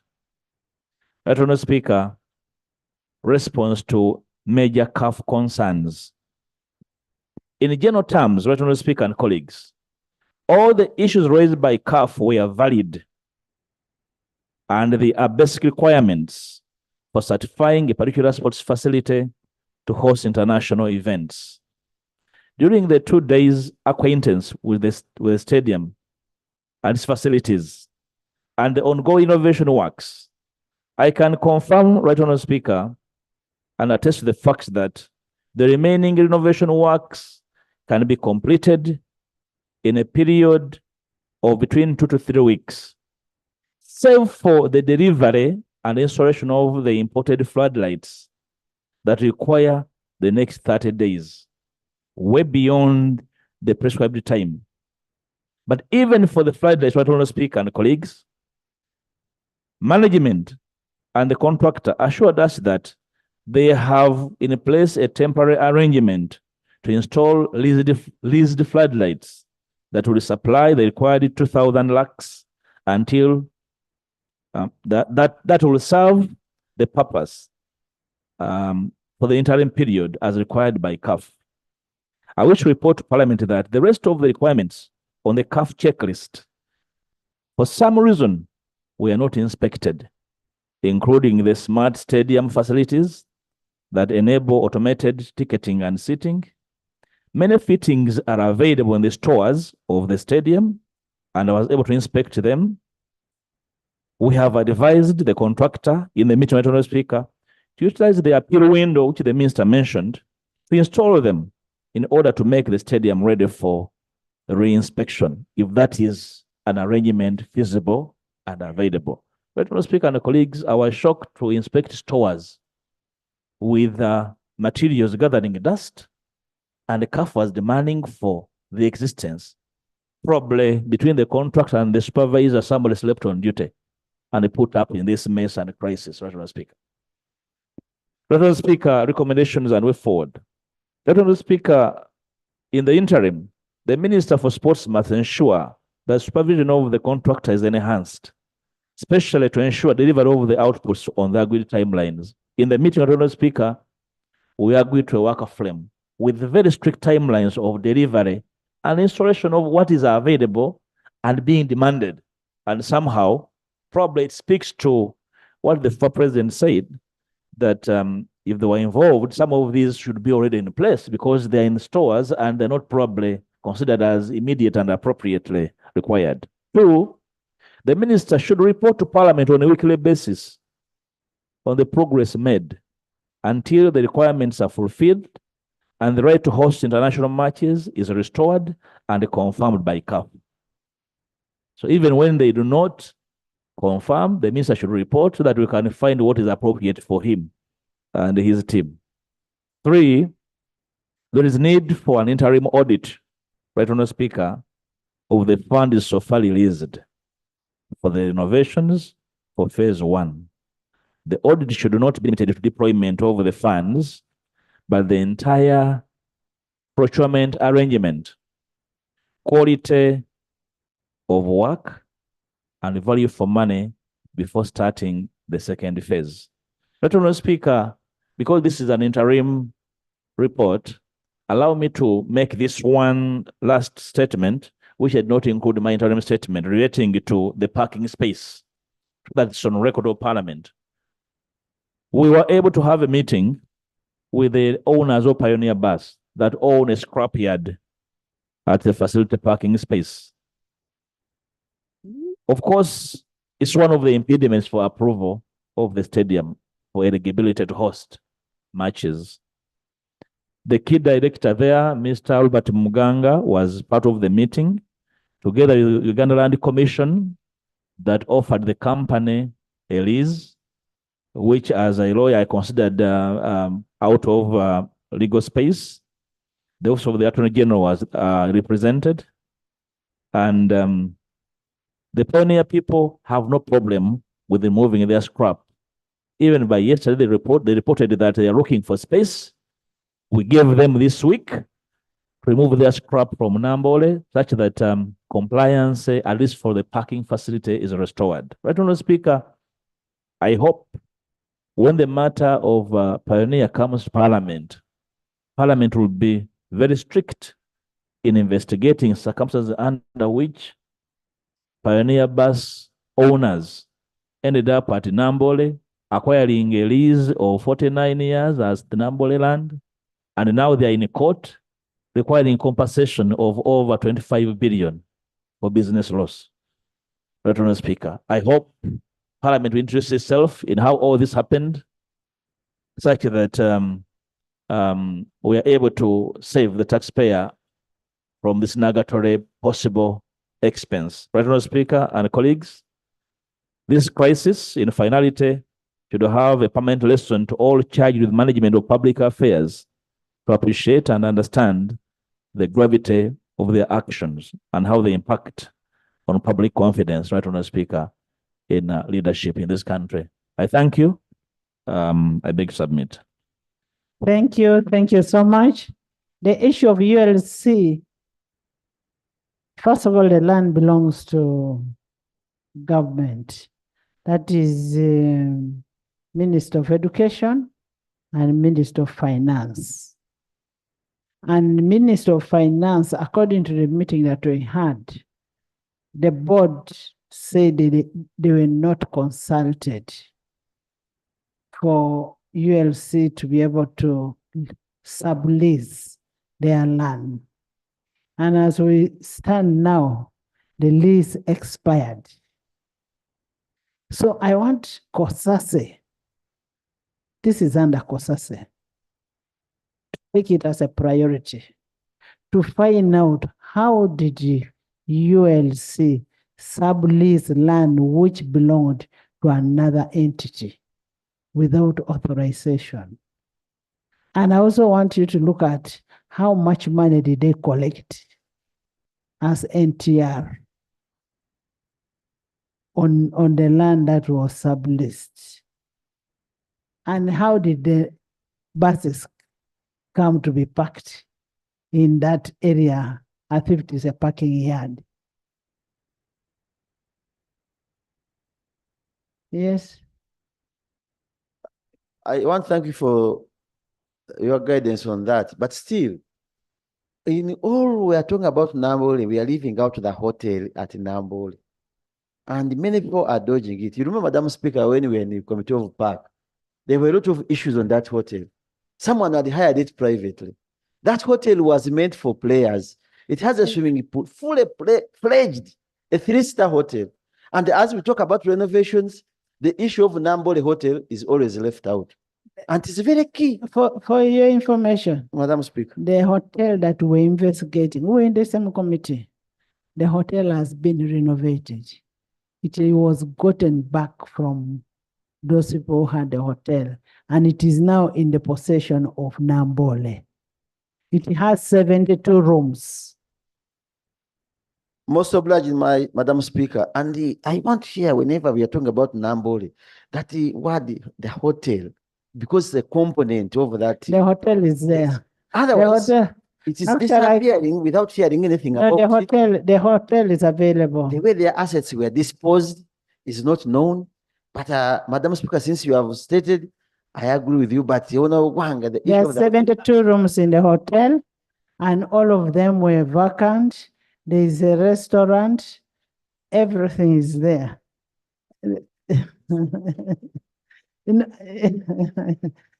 Yes,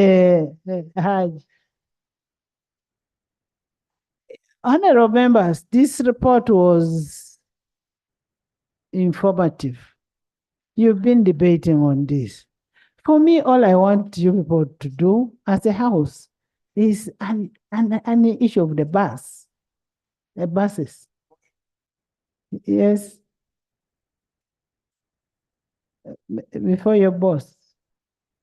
Right, Honorable Speaker, this question of the buses has become exotic. Maybe the minister needs to guide us. It appears to me they are struggling with evicting the buses because of who the potential owner is. Maybe they need to let us know who is the owner of these buses so that we can prevail upon whoever this person is. Because what's so hard about getting them out of that place. Because one of the reasons, as we learned, CAF was saying, people don't have parking space for spectators. The parking space is being occupied by these buses, which, as you told us, right, Honorable Speaker, are scrap. So they're not of any use. Minister, what is so hard? What are you struggling with? Help us to help you so that we get to know who is the owner. Maybe we can prevail over whoever this is if you are struggling with prevailing over who the owner of these buses are. Well, first of all, Madam Speaker, thank you so much. And I would like to thank my brother, the leader of opposition. On the issue of pioneer buses, I want to thank the former leader of opposition, who is now a parliamentary commissioner, for the report. Madam Speaker, I welcome his report in good faith as government and as a minister responsible for sports. Now, on Nambole, on buses. First, as of now, I do not have any undertaking with the Pioneer Bus Company as a ministry and as a client of as the owner of the facility. Actually, even me, I owe that company money according to the available information I was given by the management of Nambole. No, me, I demand him, let me use that money. Okay, they owe me money. Me, because, but the board in its wisdom reached a point and said, for all intent and purpose, please get out your what? Your buses. Unfortunately, I would wish to request this August House to help me, to help the country. Have you, the Minister of Lands, are you getting the Minister of Lands, Housing and Urban Development, like the former leader of opposition is here. Sort out the issues they have with Pioneer is bus. For me, even now, I have asked the management of Nambole to go and secure a court order to have these buses leave my premises for purposes of me, for purpose of me addressing the challenge which CAF has raised to me. This one is That's going what I want to work to on. help the minister. Madam Speaker, you said that the Minister of Education was complaining that was not consulted when the lease was being given. I am wondering. The management of Nambole together with the minister. Yes, they are not consulted. That is okay. I am wondering what steps, ever since they saw those buses there, did they take to evict them? Because if you are not consulted, it simply means they were encroachers according to you. What did you do until now when this matter has come to this parliament to be debated? What did you do? And Madam Speaker. Madam Speaker, I am ready to bring I went to court and I'm ready to lay before this August House documents of us Nambole going to court requesting for a court order to evict those buses. I went to court. Honorable members, I want to guide it this way. I want to guide it this way. Honorable members, I want to guide the House this way. The consultant. Whom did you say is a consultant of your project? A consultant is the Minister of Works, Transport, and the Minister of Works and Transport. What is the role of the Federation? Madam Speaker, the Federation is the one which is charged with the responsibility of managing football across Uganda. That's their role. In this case, in Nambole? In Nambole. Yes. They are advisory. That's it, and we have been working with them in terms of advisory. That's their role. Because it's a government project, we work with them in terms of advisory. Honorable member, honorable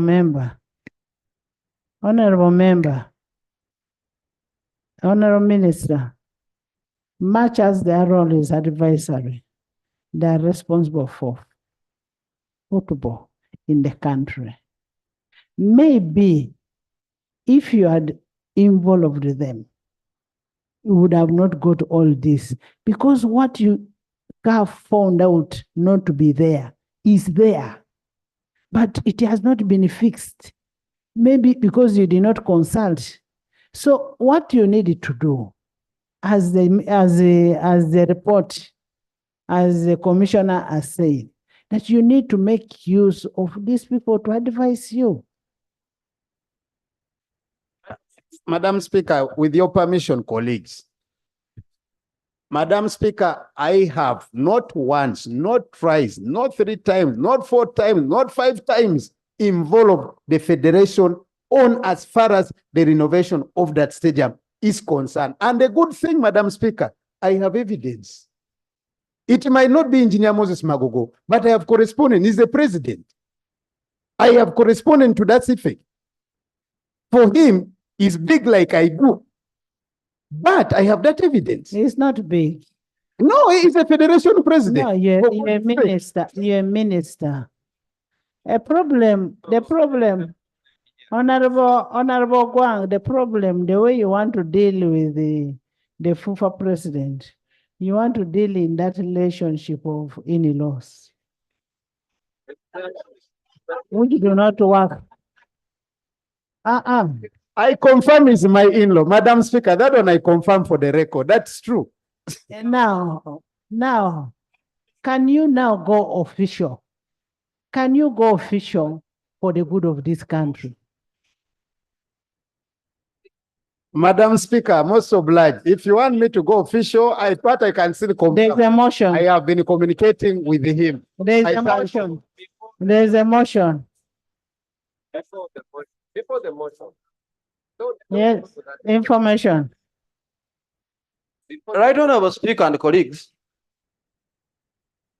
to undertake these very serious projects like the civil engineering projects, advisory is optional. These are technical issues. A supervisor is appointed, and it is indeed true we have been called into meetings and we have advised. But advice is optionally taken or not taken. I think the most important point here that we are going into a phase of sports facility construction.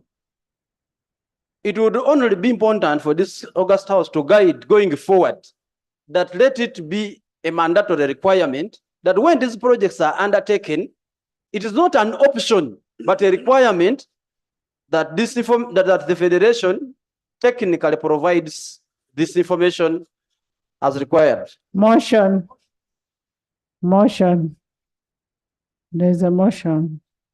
Right Honourable Speaker, the Honourable Semuju was alluding to, actually it was you, who was talking about the ugly situation. Ugly situation. Arising out of the situation that occurred in the presentation of the former president and the minister. Right Honourable Speaker, it's very apparent that there is a fundamental problem between the ministry and federations. As we speak now, we are talking about FUFA, but this goes beyond FUFA. Right Honourable Speaker, I will inform you, as we shall indicate later on, I and Honourable Andrew, that Mandela National Stadium is also going to host the Rugby Africa World Cup. So it goes beyond that. I'm laying a background, a problem with my young brother. I therefore, Right Honourable Speaker, want to move a motion that this August House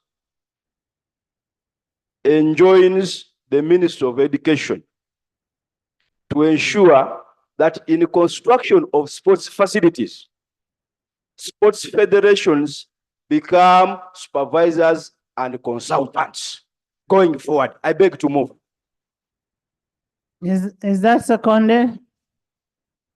Can I seek guidance from Attorney General as far as that move is concerned? The reason why I'm bringing this, colleagues, first for the record, honorable colleagues, my ministry works in constant touch with all federations through the National Council of Sports.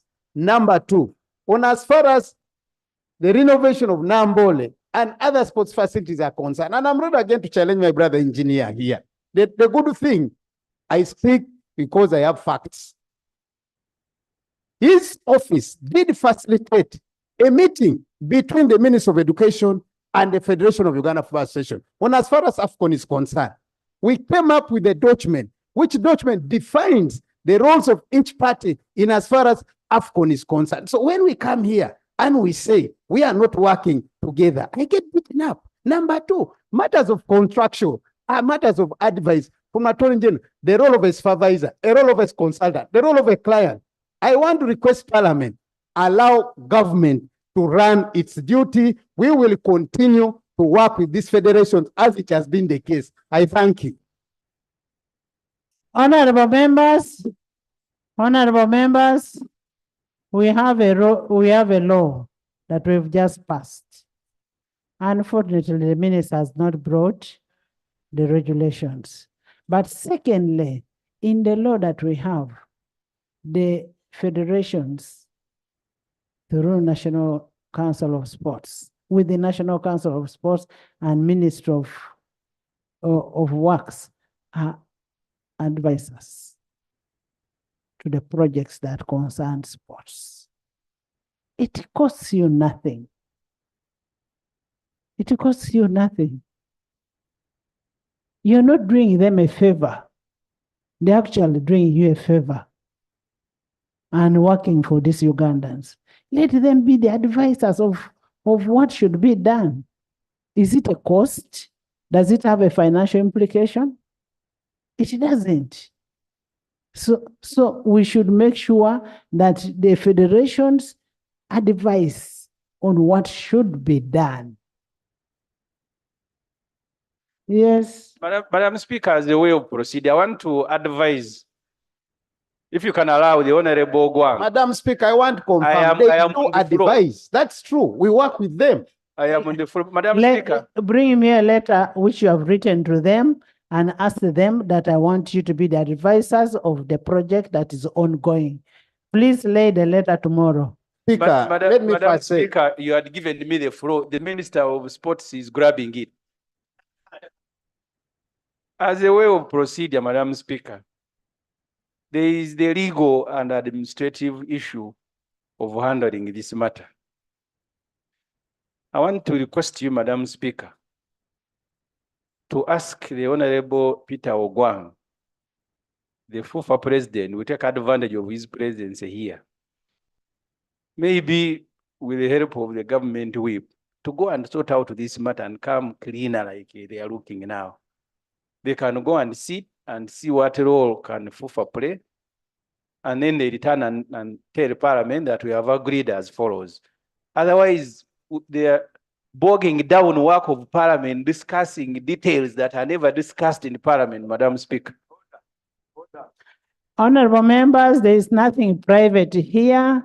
You pass the law in this house, and whatever is in the law must be implemented. That is one. Two, the advisors are advisors. I want evidence to that effect that you appointed, whom you appointed as advisor, a consultant, and so on. Two,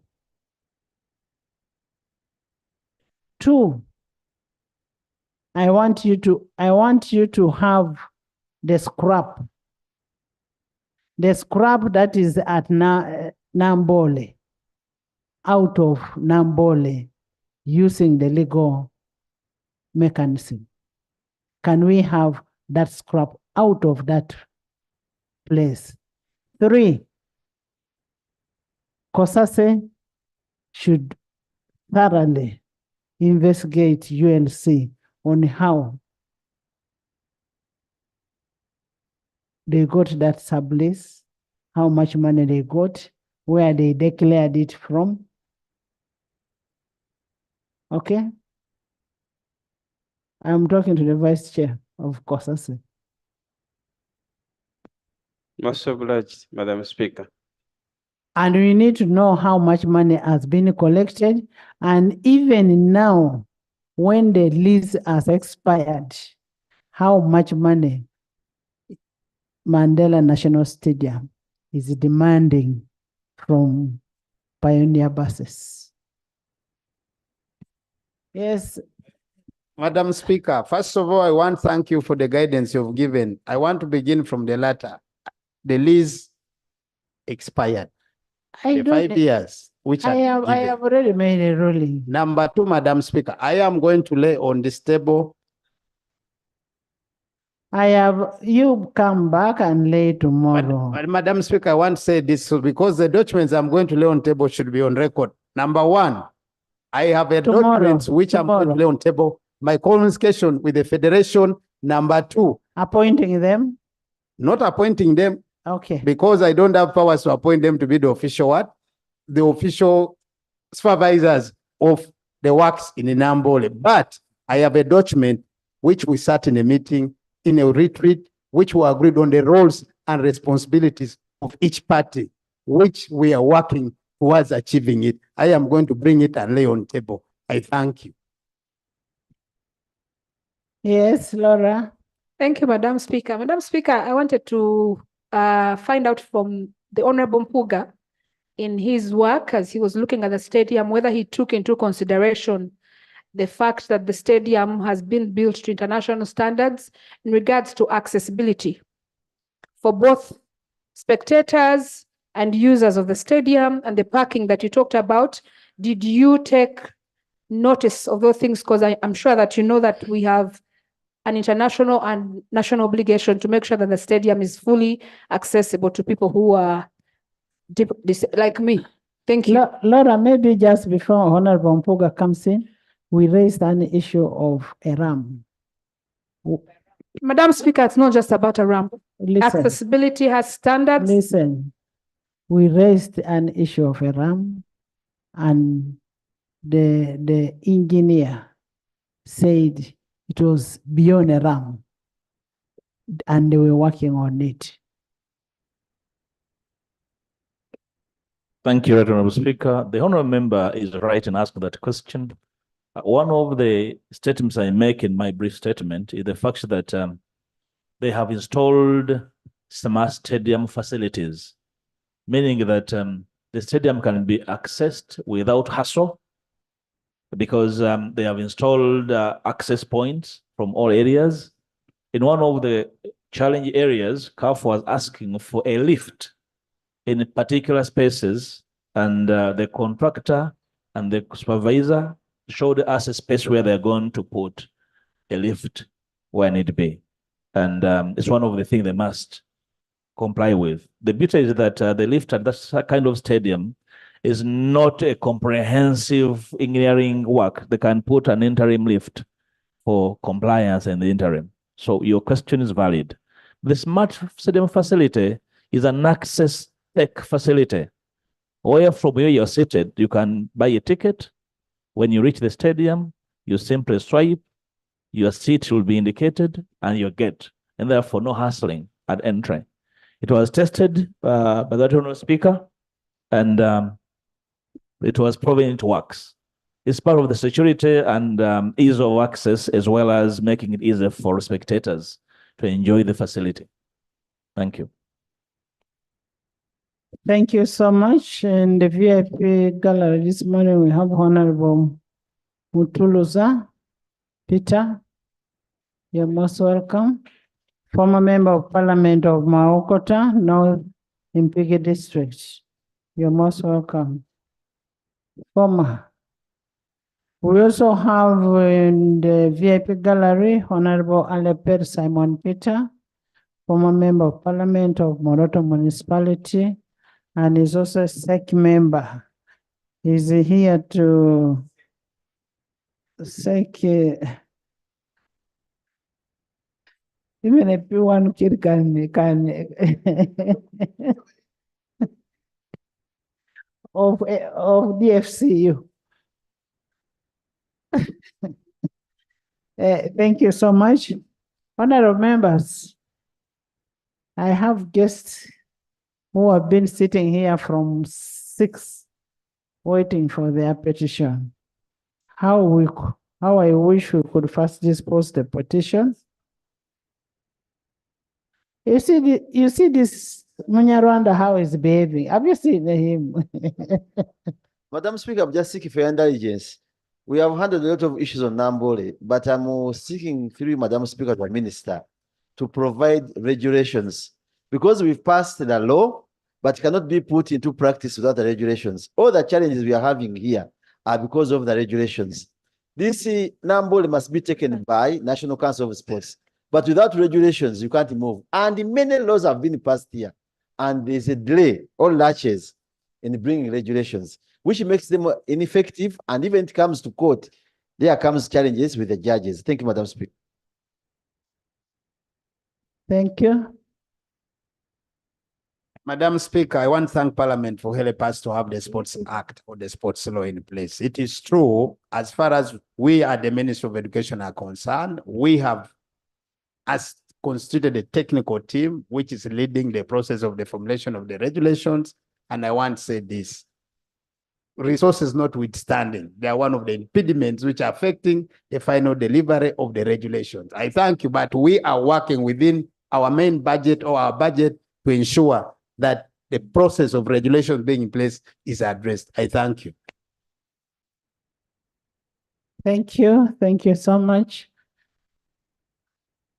As we start with the petition, because it won't take long, Rugby team, kindly bear with us. We are coming back to you in a short while.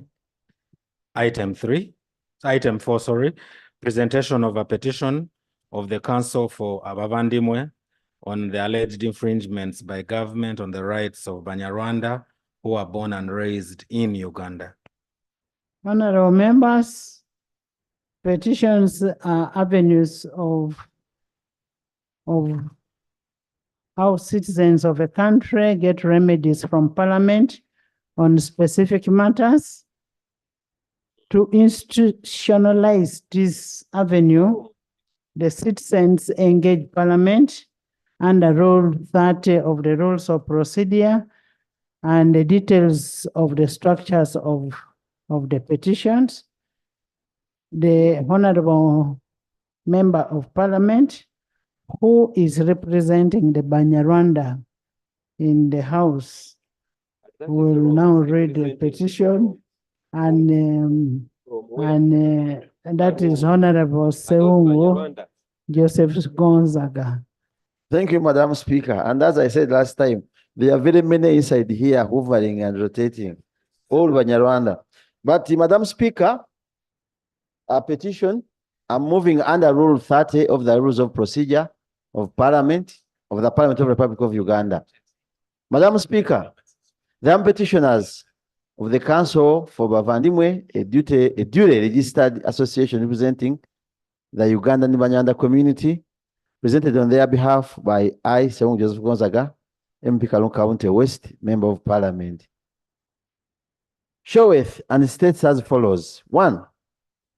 That the Banyarwanda feature in the 1995 Constitution of the Republic of Uganda as one of the indigenous tribes of Uganda. 2.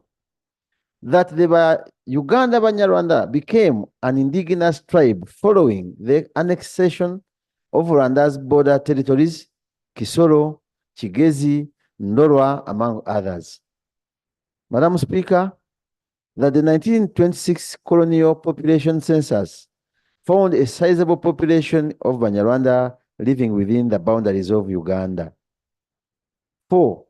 That the Ugandan Banyarwanda are facing serious citizenship rights violations at the hands of both the National Migration Registration Authority, NIRA, and the Ministry of Internal Affairs Migration Department, where they are denied national identity cards and passports. 5. That many Uganda Banyarwanda have returned from abroad for either study or work to renew their passports, acquire or renew their national identity cards, and have been told that they do not qualify to be Ugandan passport or national identity card holders. At times, this has led to loss of jobs or study opportunities for these persons. 6, Madam Speaker, that the Ugandan Banyarwanda have not only been denied passports and national identity cards, but the previous passports held by these persons have been confiscated, which has caused pain, suffering, and psychological torture, and has exposed them to abuse and violation and denied them their right of association. 7, Madam Speaker, the Ugandan Banyarwanda have been denied opportunities for employment both in Uganda and abroad, since they are unable to provide national identity cards or passports to confirm and substantiate their identity as Ugandans. 8, that not only have the Uganda Banyarwanda been denied employment opportunities, but they are unable to open bank accounts, register companies, register phone lines in their names, which is denying them a right of livelihood and also costing the country revenue from the foreign remittances. 9, Madam Speaker, that some Ugandan Banyarwanda whose passports expired are stuck in the Middle East and other countries around the world without any assistance from the Ugandan foreign missions and embassies because they are deemed not to be Ugandan citizens. Madam Speaker, 10, that some of the Ugandan Banyarwanda have been unable to travel abroad for better or specialized health care, which has cost them their lives. 11, that despite their meeting with the Minister of Internal Affairs and the Director, Immigration, and several other attempts to meet the officials from National Immigration Registration Authority and the Ministry of Internal Affairs, Immigration Department, nothing has been done to address this plight. Now, therefore, your humble petitioners pray that, 1, Madam Speaker, the relevant committee of Parliament investigates the segregation and violation of the rights of the Ugandan Banyarwanda in Uganda and makes a report. 2, the House urges the National Immigration Registration Authority, NIRA, and Ministry of Internal Affairs, Immigration Department, to issue national identity cards and passports to the Ugandan Banyarwanda based on their recognition by the 1995 Constitution of the Republic of Uganda as a tribe in Uganda. And your humble petitioners are duly bound and will ever pray. And here too, your humble petitioners have appended their signature, Madam Speaker. Thank you, Madam Speaker. Thank you so much, the representative and the honorable member of parliament of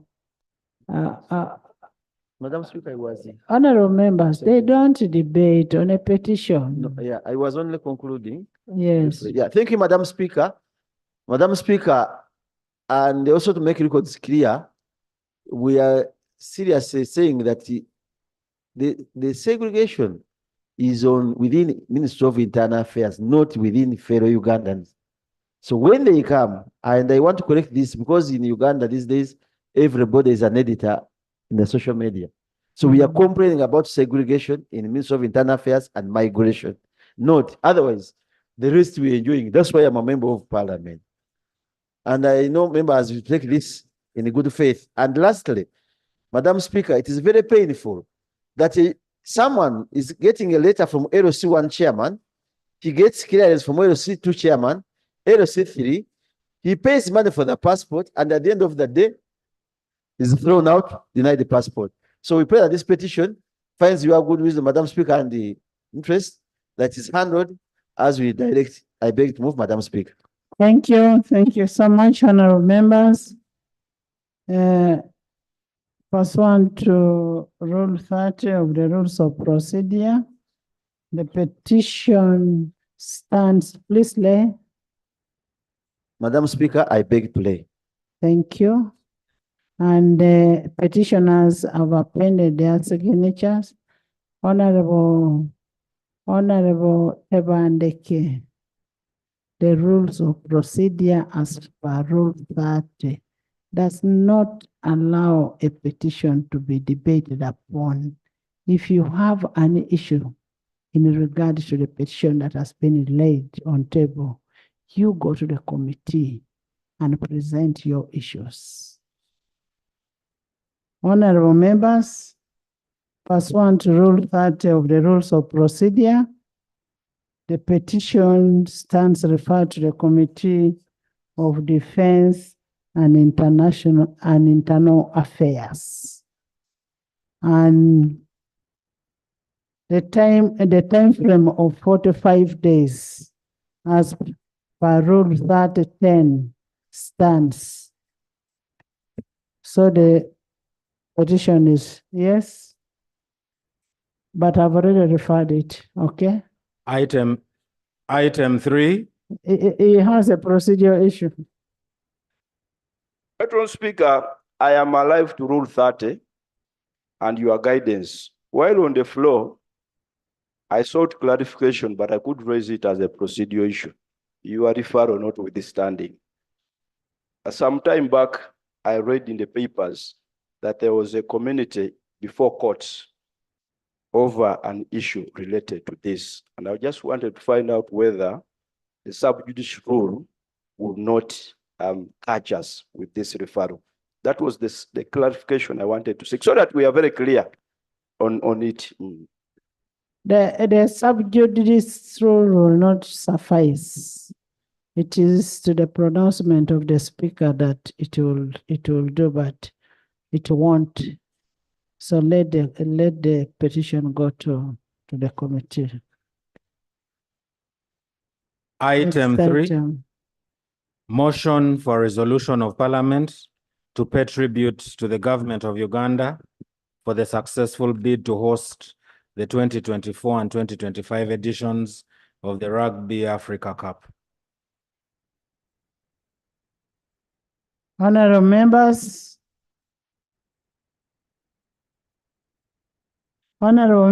and furtherance to our other deliberations on sports infrastructure. Recently, the Rugby Africa accepted to bid to host 2024 and 2025 edition of Rugby Africa Cup at Mandela National Stadium. I now invite Honorable Jock Andrew Olanya, who doubles to be the Vice President of Rugby Union, to move a motion. Honorable Andrew. Yes. Because I want the mover to move this motion just because of him. But I am uncomfortable with the precedent this parliament is setting. So when we win a bid to host, so we come here and thank a government. We pay tribute.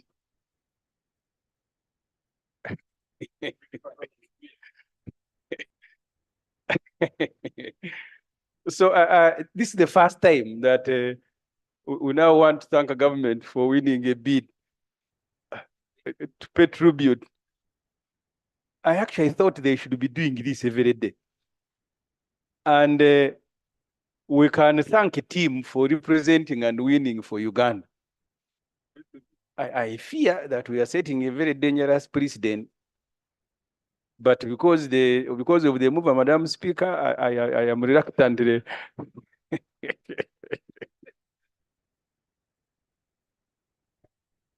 Clarification. Then Patrick. Right, Honourable Speaker, for purposes of context, the Uganda Rugby Union, that was at the forefront of ensuring that Uganda wins this bid, and which they successfully did, and which ideally should be the context of this motion. I'm giving context because somebody is raising an issue. Yes, somebody raised an issue. Right, Honourable Speaker. It's an order. Right, Honourable Speaker, I was so constrained to raise a point of order against the Honourable Usman Vasarira because he's my MP from Bujiri. However, right, Honourable Speaker, the point of order I'm raising is that the Honourable Usman Vasarira is the seconder of this motion. Is it in order for him to seek clarification on the same motion that is supposed to second, right, Honourable Speaker? Honorable Silwanya, are we still in the same house? Did you understand what the honorable member was saying? He's not seeking clarification. No, he's not seeking clarification. He's clarifying to the person who thought for clarification. Honorable Government Chief Will. Patrick, you'll come. Right Honorable Speaker, it is important for this House to recognize the fact that a bid is a competition among countries within Africa.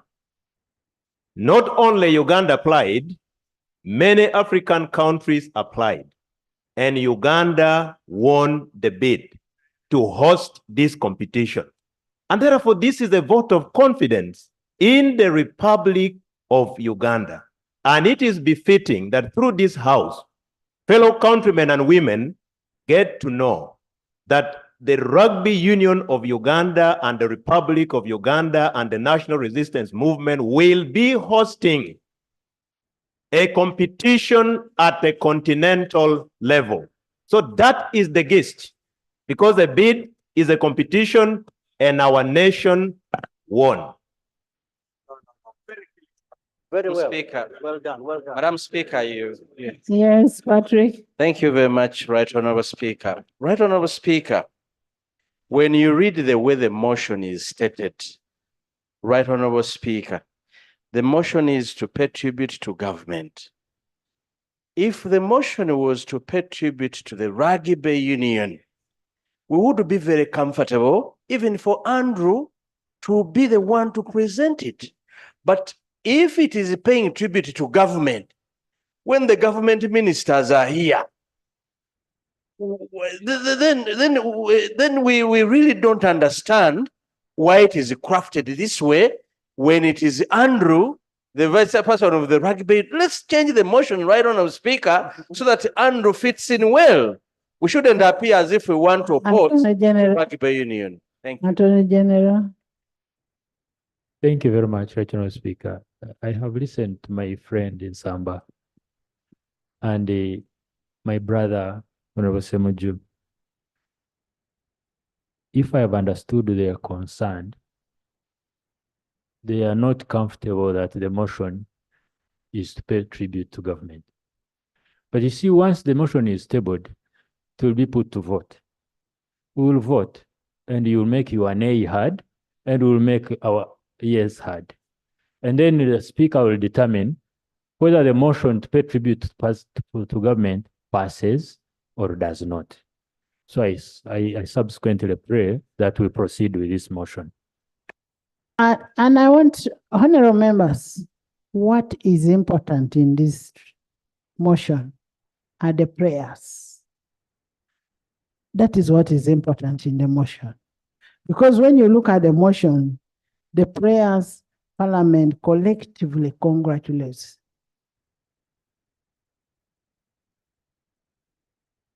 Where does this rugby club belong to? Doesn't it belong to the government of Uganda? Yes. Right Honorable Speaker, I would like to provide information again that whereas it is the Rugby Union that wins the bid, we cannot host without the government guaranteeing. So the Chief Whip guided very well that this is a competition and Uganda is the winner. So the entity which is presenting us is the Rugby Union.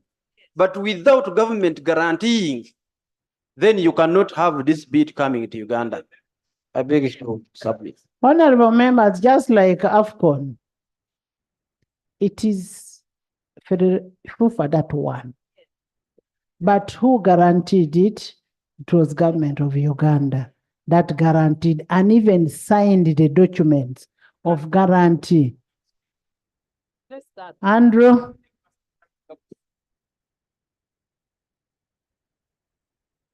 You know, when you hear Honorable Semuju talking like that, he's about to join government. I would like to thank you, Madam Speaker, and also thank my elder, Honorable Semuju Nganda, for allowing me to proceed. Madam Speaker, for clarity, this motion is moved under Rule 56 of our Rules of Procedure. Whereas Objective 17 of the National Objectives and Directive Principles of State Policy under the Constitutional Republic of Uganda mandates the state to promote recreation and sports for the citizens of Uganda. And whereas the Africa Cup is a 2-year rugby union tournament involving the top 16 African nations organized by Rugby Africa, the administrative body for rugby union in Africa, under the authority of World Rugby, which is the world governing body of rugby union. Recalling that the Africa Cup tournament was first held in 2000 with 5 teams taking part in the event and has been held ever since, with the last tournament being held in 2022. Aware that the Uganda Rugby Union, which is the body responsible for the management and development of rugby union in Uganda, submitted a bid to host the Rugby Africa Cup for the years 2024 and 2025 on behalf of the Republic of Uganda, noting that the bid was unanimously accepted by Rugby Africa and endorsed by World Rugby, giving Uganda the opportunity to host 2024 and 2025 editions of the Rugby Africa Cup. Further noting that by hosting the Africa Cup in 2025, Uganda will also earn the right to host the Rugby World Cup qualifiers for the first time in the country's history, thereby improving Uganda's chances of qualifying the Rugby World Cup based on home advantage and also the recent form of the Ugandan teams. Cognizant of the benefits that will accrue to Uganda for hosting the 2024 and 2025 editions of Rugby Africa Cup, including raising the global profile of Uganda, increased investment in sports infrastructure and social services, increased revenue, and stimulating sport development as an economic and community development tool. Now, therefore, be it resolved that Parliament collectively congratulates the government of Uganda for the successful bid to host the Rugby Africa Cup for the years 2022 and 2025, 2024 and 2025. 2, Parliament collectively congratulates Uganda Rugby Union for their contribution towards a successful bid to host Rugby Africa Cup for the years 2024 and 2025. And finally, that Parliament urges government to provide 2,546,276,000 to the Uganda Rugby Union for the preparations to host the Rugby Africa Cup slated to run from July 18th to July 29th, 2024 for this year's edition. Madam Speaker, I beg to move. Thank you. Thank you so much, Honorable Andrew, for the motion. Is the motion seconded by Professor Mushemesa, by Tony? Tony, what is your other name? Tony, by Afande, Benpin, by leader of opposition, by government, by the Prime Minister, government chief whip, by trade, by Karamoja Affairs, by sports, by tourism, Karamoja, local government, chairperson, vice budget, by president of FOFA, by Honorable Alan Sewanyana, Alan Nakaseke, Patrick, you're supporting? Isaiah, Mayanifa, Simbwa, the whole house has supported this, including Ivan Kanyike. Would you love to speak to your motion? You have an amendment? Speak to your motion, then we have it seconded. Right, Honorable Speaker and honorable members, on the 28th of October 2023, Uganda, through the Uganda Rugby Union, expressed its interest in hosting the Africa Cup for 2 consecutive years. That is 2024 and 2025. This presented an unprecedented opportunity for Uganda to host the most elite rugby event in Africa for 2 consecutive years. In the edition of 2025, the tournament will also double as the qualifier for the Rugby World Cup that will be held in Australia in 2027. On the 19th of February 2024, Rugby Africa, after ratification and review of Uganda's readiness by the World Rugby, awarded the hosting rights for 2024 and 2025 editions of Africa Cup to Uganda, ahead of Tunisia and Namibia. The Africa Cup is the most prestigious 15th rugby tournament on the continent. I would like to take this opportunity to, on behalf of the Uganda Rugby Union, to extend our appreciation to His Excellency the President of the Republic of Uganda, the Minister of Education and Sports, World Rugby, and Rugby Africa.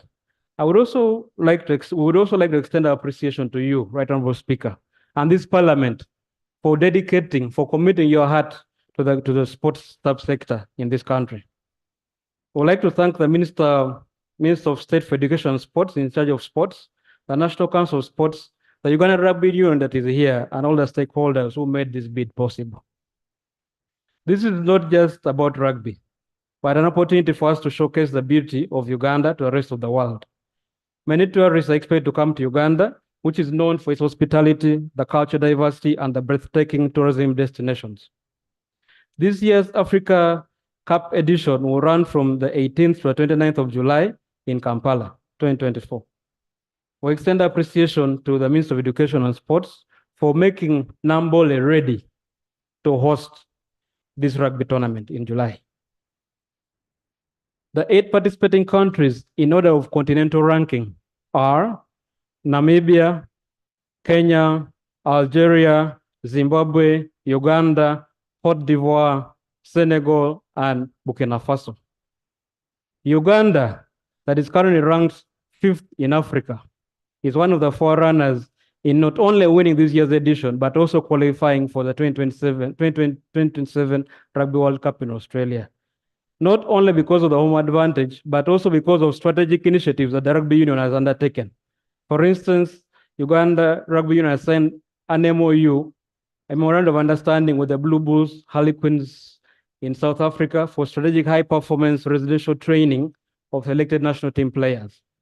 We also make a use of the Tier 8 high-altitude training facilities in Sebei and the Ministry of Education and Sports. The Uganda Rugby Union is committed to the realization and delivery of the Africa Cup to showcase our country, while at the same time leveraging the existing infrastructure and the home advantage to not only lift the Africa Cup, but also to qualify for the Rugby World Cup. This year's edition of the Africa Cup, however, requires funding to the tune of Uganda shillings 2,546,276,000 to cater for the cost of accommodation, security, transport, medical, venue preparation, facilitation for official and liaison officers, and other incidental expenses. Further support will be required in 2025 as Uganda hosts its inaugural World Cup qualifiers. We therefore request the indulgence of this August House to ensure the successful hosting of the tournament. I beg to move. Thank you so much, Honorable Andrew. Seconder, Honorable Asman. Right Honorable Speaker, I want to thank you, and I stand to second the motion moved by my brother. Right Honorable Speaker, rugby as a sport is one area where we can take advantage as a country. Increasingly, it is a developing sport and a very lucrative sport. Right Honorable Speaker, if you look around, even in Africa here, some of the highest paid sports personalities are in rugby. Cheslin Kolbe of South Africa, Right Honorable Speaker, in a season is earning about 1.1 million US dollars. Right Honorable Speaker, those of us who play rugby, a season has 10 months. If you look at the GDP of this country, Right Honorable Speaker, even the best agriculturist, commercial farmer, will not earn 1 million US dollars in a year.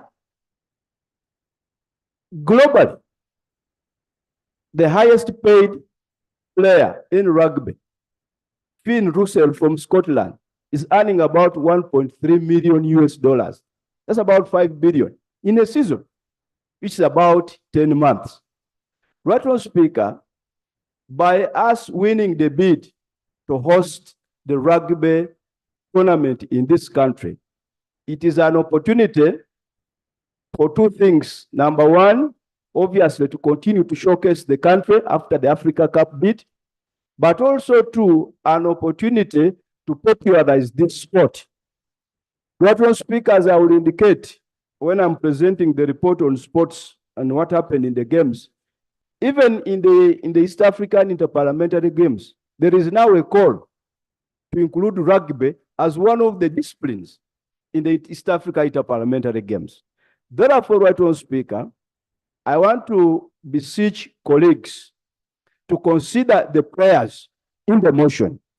Fortunately, unlike other sports, rugby is not a very expensive sport to run. That's why even the figures therein are figures that by all stretch of imagination are manageable. I therefore beg to second the motion. Thank you. Ufa?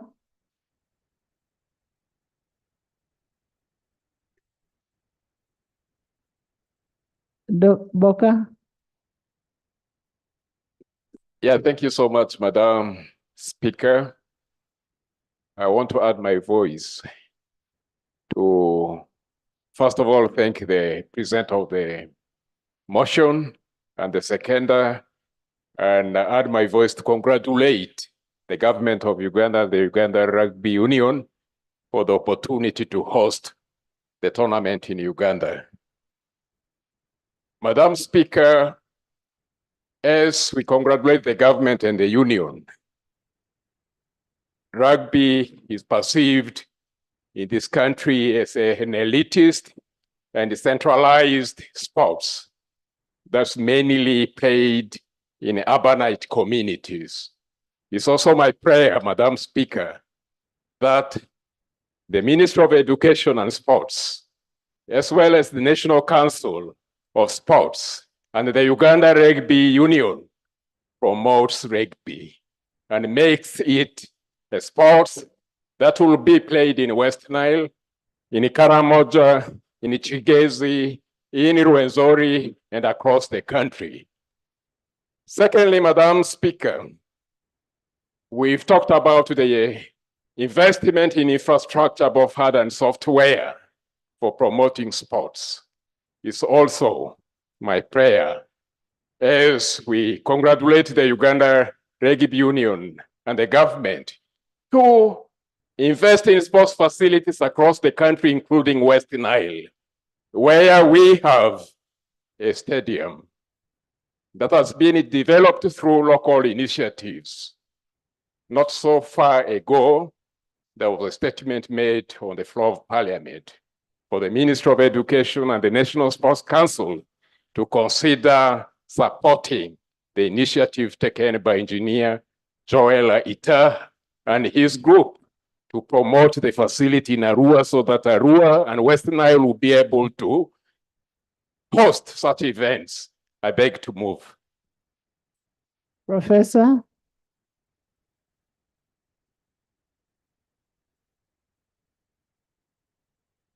Thank you, Right Honourable Speaker. When the mover with the motion approached me, second the motion, I accepted, and I do accept to second the motion for both historical and economic reasons. Rugby is a very interesting game to participate in and even watch. 30 years ago, while at Makerere, I played rugby. I did not have the body mass at that time, but my skill was in the areas of speed, surprise, and superiority. And for that historical reason, because the game is very interesting, I support the motion. Secondly, Madam Speaker, one of the challenges we have to execute our budget in this country is the cash flow. So any activity that brings in income to our economy should be welcome. This African Cup is going to attract investors. It is going to attract making networks in the area of trade and in many other areas of friendship. So the investment is worth it. This is an area we can say it has a high investment return. So I request honorable members to support the motion and even the prayer of investing 2.5 billion be accepted. Thank you, Right Honorable Speaker. Thank you, Honorable Bayo, Honorable Santa. Thank you, Right Honorable Speaker. I wish to thank Honorable Andrew Jog for presenting the motion on behalf of the Rugby Union. Right Honorable Speaker, rugby is one game that has not taken shape in this country. And in most cases, it is played around Kampala. Even in schools, rugby is not played. Now, supporting this motion by government accepting this time to host the African Rugby edition is one opportunity for rugby to showcase and the whole country to begin to take interest in supporting the game of rugby, among others. But, Right Honorable Speaker, the budget of the ministry under sports rose from 17 billion to 48. Unfortunately, in the proposal this year, the budget has been reduced to 43 billion. Now, when rugby is requesting for additional funding for them to host this year's tournament, I think this is now where this parliament should concentrate on to ensure that money is released so that we can host without a lot of hurdles. You have just this week pushed Minister of Finance to provide money for completion of Namboli. So as Parliament, we are going to endorse the motion to ensure that money is provided. But, Right Honorable Speaker, I used not to like the game of rugby. I used to fear it. But when I was invited 2 or 3 times, I started even following it on television because it's a smart and interesting game. But when I attended one game where Uganda was qualifying for World Cup with the Honorable Government Chief Whip, Honorable Dennis Amson Obua, at Lugogo Ground, Right Honorable Speaker, it is so happened that it rained. And the whole ground at Chadon, rugby ground, was flooded, and we are hosting an African game. When the ground was flooded, they had to run all over the place looking for water pumps to start pumping water from the field physically when we were all seeing. Unfortunately, again, the pump failed. So I asked the Right Honorable, or asked Honorable Obua, who was then the Minister of Sports. I asked him, I said, Honorable Obua, you are the Minister in charge of sports. Is this the match you are doing to rugby in the country as a minister? Right Honorable Speaker, Honorable Obua did not answer me. But the only thing he told me was that we must make sure that the facility for rugby is built in the country. You handed over to Honorable Ogwang. Honorable Ogwang, we are not going to continue using Nambole, which is for football, which is for so many. We must have a ground for rugby built in the country. That is when our commitment as government is going to support this sport. I thank you, Right Honorable Speaker. I second the motion. Thank you, Santa. Santa Kelly Matchbox.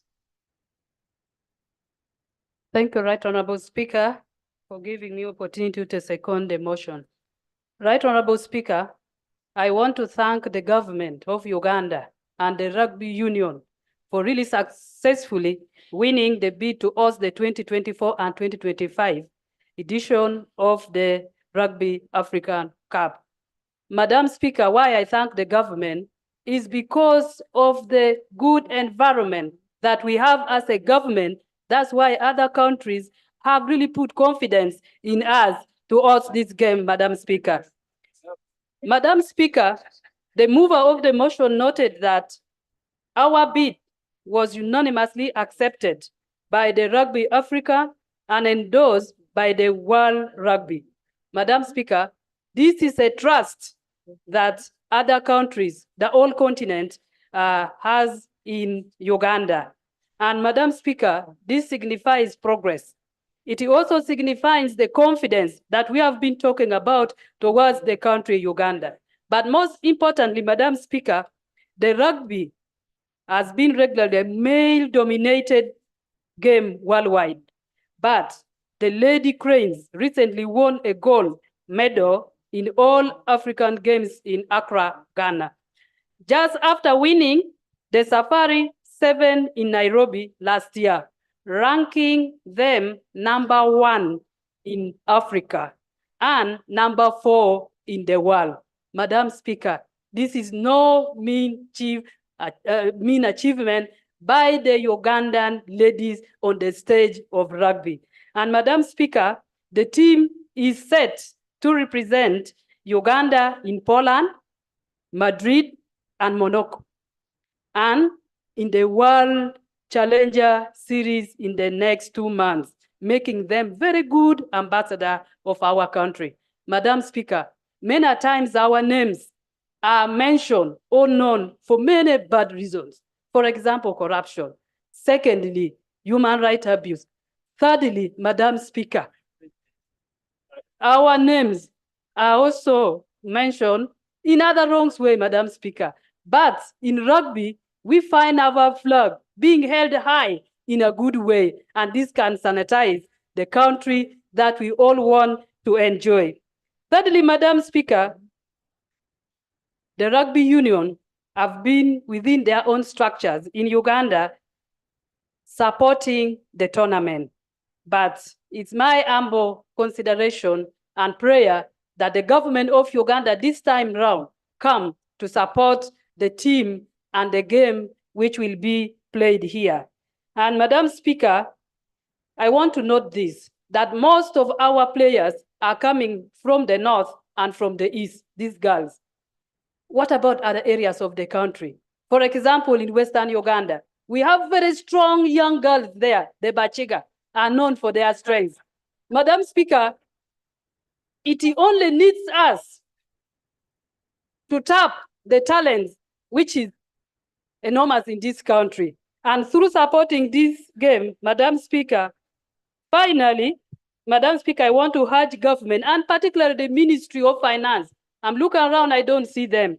Many times, money is not released timely, Madam Speaker.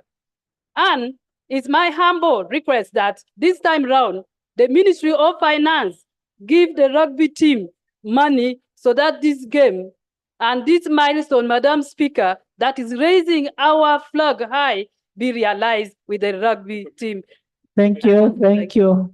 On top of the Bachiga, we also have the Banyankole. Yes. Kelly? Thank you so much, Right Honorable Speaker. I want to add my voice to thank the mover of the motion for the motion. Right Honorable Speaker, aware that the Rugby Cup tournament was first held in 2002. By hosting this tournament for 2024-2025, will make the rugby tournament to be very popular in Uganda. I was one of the students who used to play rugby when I was in my secondary school in St. Catherine in Lira. So that means most of the school in Uganda does not play this rugby. So as one of the students who used to play rugby, and is one of the game that is very interesting, I will request this parliament, first of all, to include the rugby game in East African game that we usually play in this parliament. And I will also be one of the people that will contribute. I will also be one of the people that will participate in playing rugby and represent Uganda at large. Thank you, Right Honorable Speaker. Matchbox. Thank you very much, Right Honorable Speaker. I stand in support of the motion. Honorable members, you're going to speak 2 minutes. I support the motion.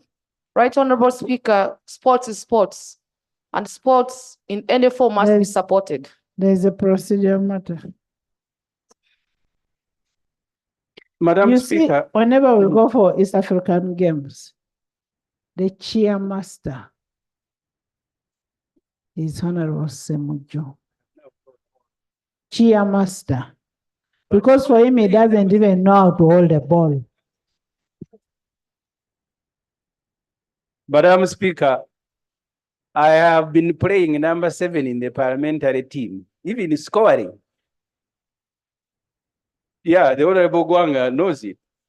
Hey, Honorable, Madam you Speaker, confirm everything. No, I want to confirm and should be on record that Honorable Semuju used to be our number 7. The lead striker is here. Right, Honorable Speaker, I also stand to confirm that of recent, only that he had a minor injury, but he's our reliable number 7. On record, he has made many assists through crosses, and he has won many duels for me to score. So we appreciate the contribution of the Honorable Semuju. For me, as the presiding officer, Yes. all the international games that members go for, he always goes as the chairperson of the cheering chairperson. And you've done a good job. You've done a good job.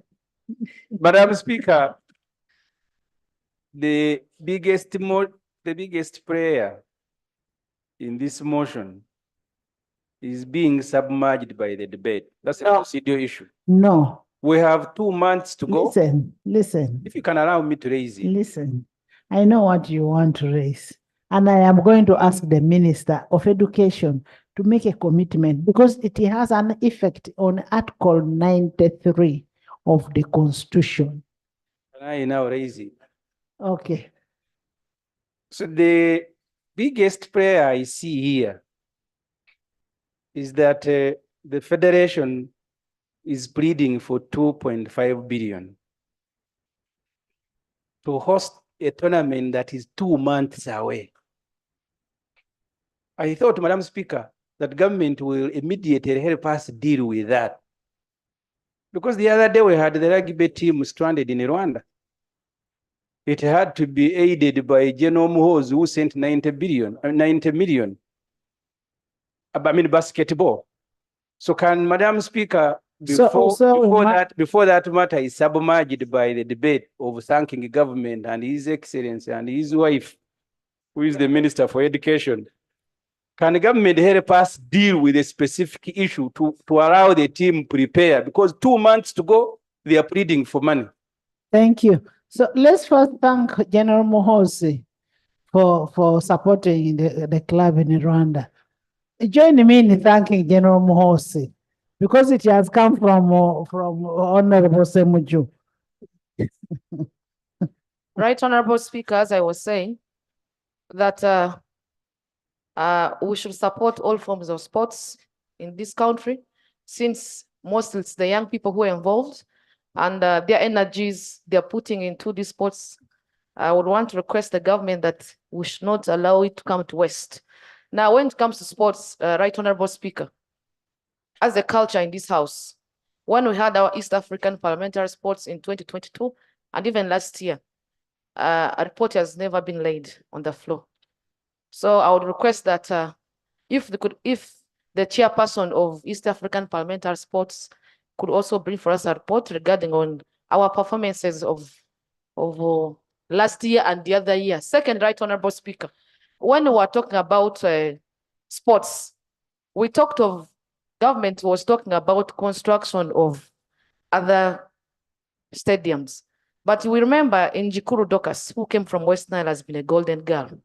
And His Excellency, during her time, promised that West Nile will have a stadium under the names of Njikuru Dorcas. Until date, it has not been surfaced anywhere.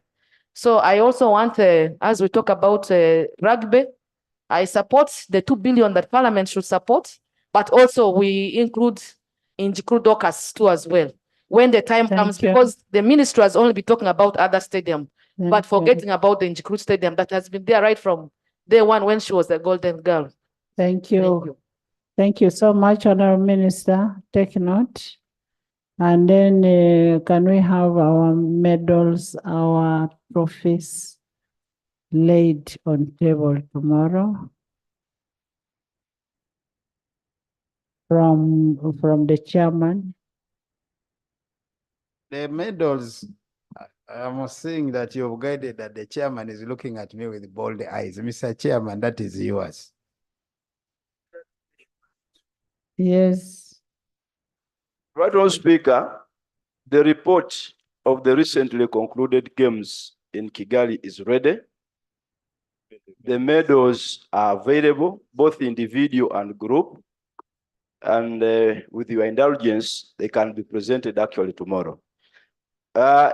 In Juba, Right Honorable Speaker, the reason the report was not presented is that up to now, the committee on discipline has never concluded some complaints up to now. So Honorable Mwejuche here, fortunately, is a member. Up to now, there are, and we don't even know who won what in Juba in some disciplines. So it's the reason why, Right Honorable Speaker, we could not present an incomplete report when some results are missing. But fortunately, some of the committee members of the special committee are here. They might at an appropriate time have to answer why they slept on the job, Right Honorable Speaker. So now we'll have the one of Kigali first as a wait to hear from the disciplinary committee of South Sudan. Isaiah. Yeah, thank you, Right Honorable Alan. Speaker. Right Honorable Speaker, rugby is a very growing game. It has been widely appreciated both in the primary and secondary schools. And if you look at the recently concluded zonal games for secondary schools, you will see all schools in regions have been effectively participating in them. And many schools actually have embraced rugby. The biggest challenge is that most of these institutions regionally don't have the standard required playgrounds. Because rugby is a very delicate and sophisticated game, it involves use of the whole body parts to play it. It is a physical game. It stimulates the whole body, which is very good. But yes, it has so. Maybe for one clarification to you. Honorable members. Yes. Honorable members. Honorable members. Yeah, allow Honorable Zaya. Just know that he's a Mugisu. Maybe for the purposes of record, Madam Speaker, if you look at the mental capabilities of the children who participate in rugby and academic performance in the schools is actually very good. It is very good on record. You can go and check that. The biggest challenge, Madam Speaker, that most of these institutions don't have regional playgrounds. Because the game is very delicate, it requires a very soft ground, more or less like the carpet of this parliament. It requires a playground which is well drained.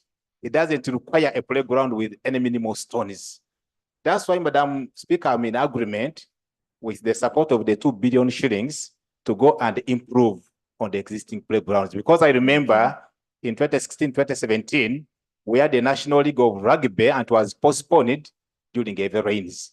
And more so that we still have the heavy rains now, there's no doubt that if the conditions are the same with the existing rugby grounds in Katavi, here in Nambole, the one of Makele, the one of UC, the few ones we have, if the conditions are the same, then you may not be able to host. But my appeal to the Right Honorable Minister, that more so that now primary schools and secondary schools have come on board to embrace and participate in rugby.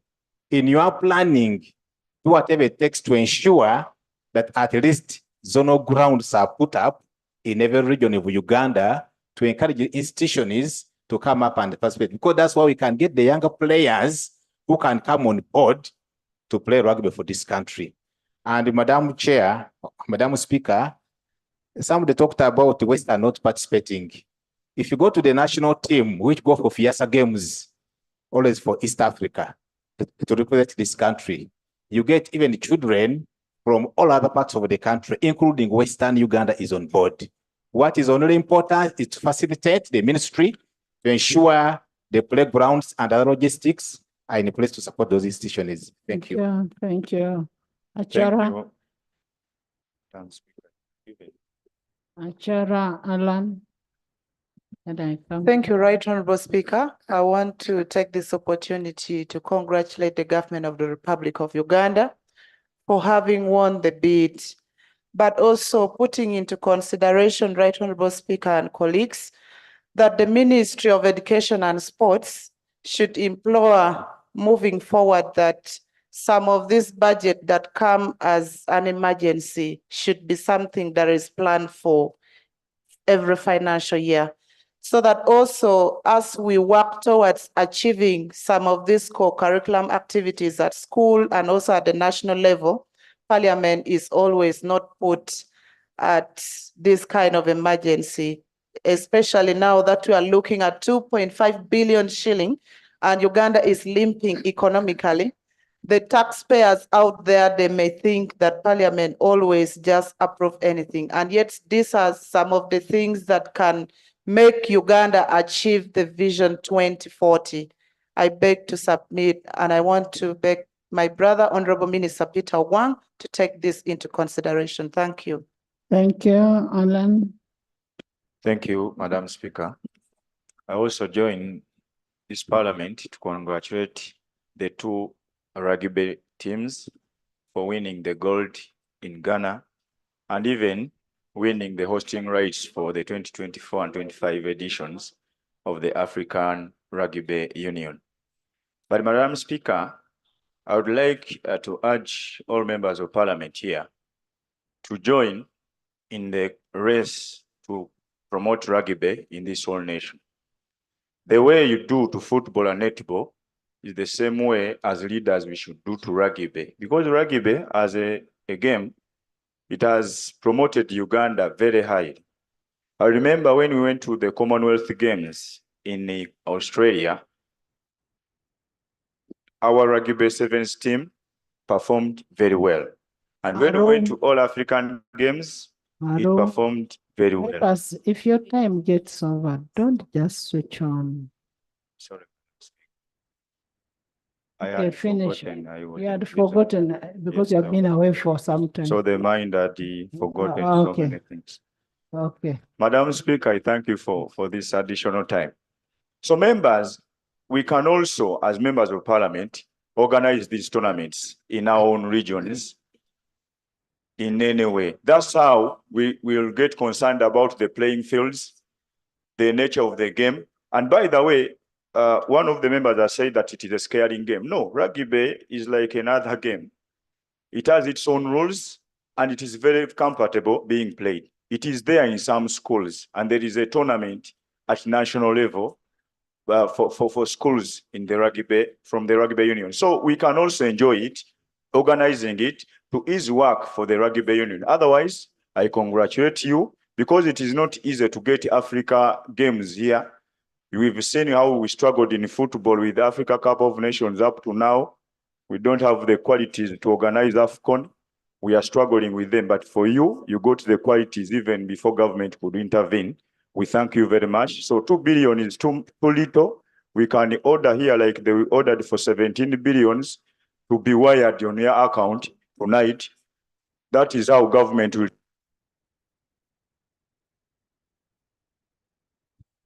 Aru. Thank you so much, Right Honorable Speaker. Right Honorable Speaker, allow me congratulate the government of Uganda and the Uganda Rugby Union for holding our flag up high. This shines the name of Uganda with other countries like South Africa. Right Honorable Speaker, with unemployment of 2.9% in Uganda currently, with youths grappling with drug addiction at 60%, I believe it's high time Uganda takes sports and rugby as a mechanism of curbing unemployment. Right Honorable Speaker, rugby earns in revenue into this country. And if the government takes seriously the policy of employing youths into sports, and later on, these youths are employed within government entities, it will lead to reduction of drug usage in the country and employment. I thank you so much for the opportunity. Thank you. Feta. Thank you so much, Right Honorable Speaker. I join my colleagues in congratulating the government of Uganda, and I want to thank the mover of the motion, Honorable Andrew, for bringing out the key issues that we need to do. Madam Speaker, rugby is a game of bravery, it's a game of speed, and it's a funny game. It's a game we need to promote as a country, and it is important that we put our appeal to the Honorable Minister to provide facilities across the country. We should be having facilities in Western Uganda, in Eastern Uganda, in Northern Uganda, and particularly West Nile, the only region with English name in this country. We have brought to the attention of the minister the issue of Njikuru Stadium, Barifa. And that is a very key issue, Right Honorable Speaker. You need to join us in reminding the Honorable Minister that Barifa was a pledge of the President, and that stadium has been hanging for very many years without a clear position of government on Njikuru Stadium. So it's high time as we promote the sports in this country, we should be able to do it across the region, and we will be glad because, as you know, a person like me would be a very good rugby player, Honorable Minister, as I'm sure you know. Therefore, support us to support you to promote sports. I thank you very much. Thank you, Isaac. Honorable Chair. Thank you. Thank you, Right Honorable Speaker, for giving me way. Right Honorable Speaker, I welcome the committee report, and I'd like to thank my honorable colleagues of the House for always standing up with the sports sector. We have continuously over the year increased the sports sector of this country because we want our fellow countrymen, sportsmen to do well. And I would also like to thank the National Council of Sports that rugby and Uganda motorsports were amongst the two federations whose budget was actually increased to 3 billion in this financial year. So I thank them for making sure that was done. I do welcome the report, and actually do think that the 2 billion should be provided on time so that all the preparation can be done, so we do not have the same problem that we are facing right now with other federation, like the hosting of the AFCON. Thank you, Madam Speaker. Achia Frank Okot Fofa. Madam Speaker, I join Andrew, my brother, and the House in thanking our government, because this hosting rugby is actually a vote of confidence in our country. It's a vote of confidence by the people of Africa, by the world, that Uganda is peaceful, Uganda is calm, Uganda is a place you can go. And I think that is very good to hear. Apart from the 2.5 billion is nothing, Madam Speaker. I think you should use the strategy you used for the Nambole to get that thing. And I'm supporting this motion for one thing. My eldest son is a very good player. I always go down there to Lugogo even when it rains to watch there. At the first, it scared me. I could really get panics when you see these people hipping on each other. But these days, I see my son throwing them one by one aside. I think he has become very strong. Yeah, one thing, Madam Speaker, and the House, which is missing, we are holding this international event in 2 months. You have seen when it is South Africa, when it is Namibia hosting it. It is advertised, you get tired of watching it on DSTV, NTV, where it is advertised internationally. It's so much you get it, even when you reach in a different country, like AFCON, when you saw the AFCON in Cote d'Ivoire. It was over the world, it was over the newspapers, the TVs. How can we have this event? We have just learned it's 2 months today. And it is an international event. How are we going to? We are going to miss the tourists. How are we going to get the money? Okay. Madam Speaker, we are blessed that now we have the facilities to have international conferences, to have all this. Why is the marketing strategy in ministries when such an event has been accepted? Are we even marketing AFCON? I've not seen even us flying AFCON even in our Uganda Airlines saying that we are hosting AFCON. Tuko pamoja, my brother. Yes. Frank? Thank you. Frank, not Francis. Thank you, Right Honorable Speaker. First of all, I want to thank Honorable Jock for bringing this to the House. I want to inform this House that rugby is a very lucrative sport. It is a sport that attracts wealthy fans, people who spend a lot of money, people who have the capacity to support our revenue base. And it also attracts so many celebrities. So I am glad that we have opportunity to host this, and I believe it will come with a lot of benefits. But I also want to inform government that we are losing a lot because rugby has been left to private organizations, private companies like Bell that advertise and get a lot out of it.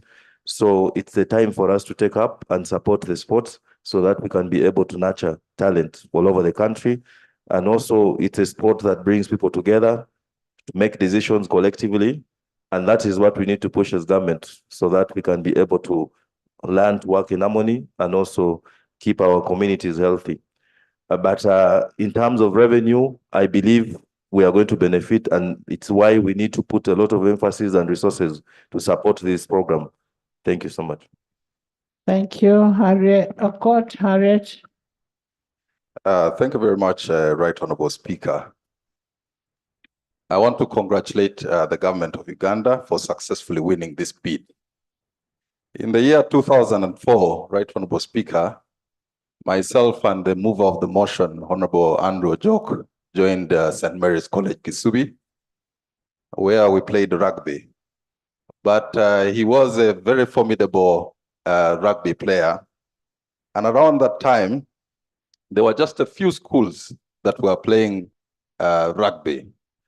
But I want to say and also appreciate that now when you look at the national schools competitions, you'll notice that even schools that come from upcountry, even from the sub-region that I come from, Lango, you find schools like Lango College, Komboni College, are also formidable rugby schools, playing schools now. What this means is that rugby is increasingly becoming a game of interest to many young people. And it's an opportunity for us to provide meaningful employment for most of these young people. Secondly, Right Honorable Speaker, Uganda, even with our minimum investment, is the 5th ranking in Africa in rugby. Imagine we invested more than what we are investing now. It means that Uganda has a comparative advantage over many other countries in terms of rugby. And I think as a country, we should start investing reasonably in areas where we have a comparative advantage over all the other countries. Finally, Right Honorable Speaker, this House constantly speaks about the regional cooperation and unity. We're talking about the unity of Africa. But I think the biggest unifier of all our people is sports. And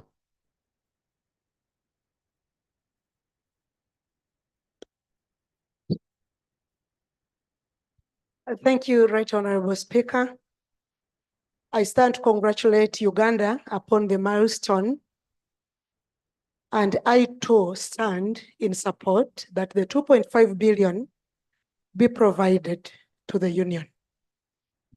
Right Honorable Speaker and members, I remember when the Chief Government Whip was still in the ministry docket, some secondary schools got kits for rugby.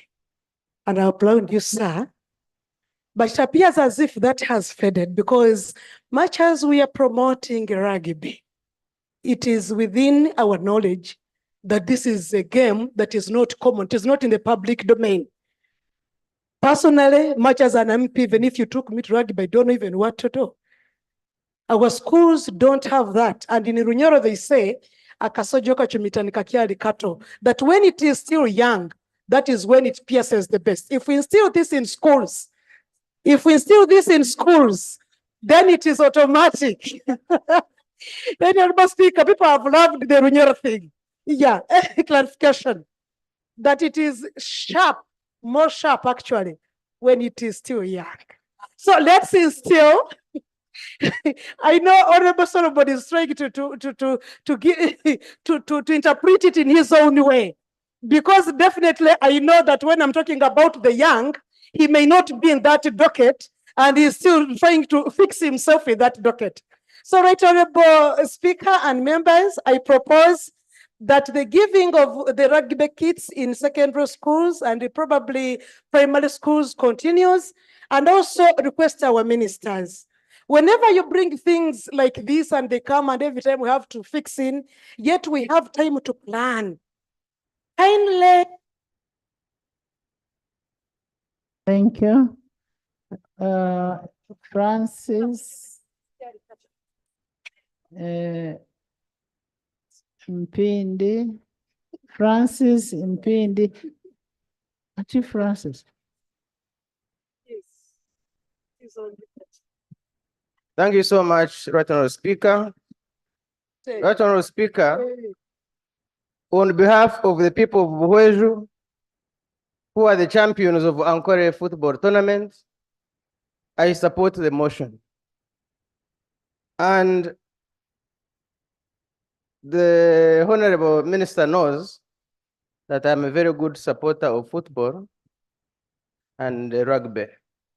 And so when I speak because I know that rugby needs to be supported by all of us.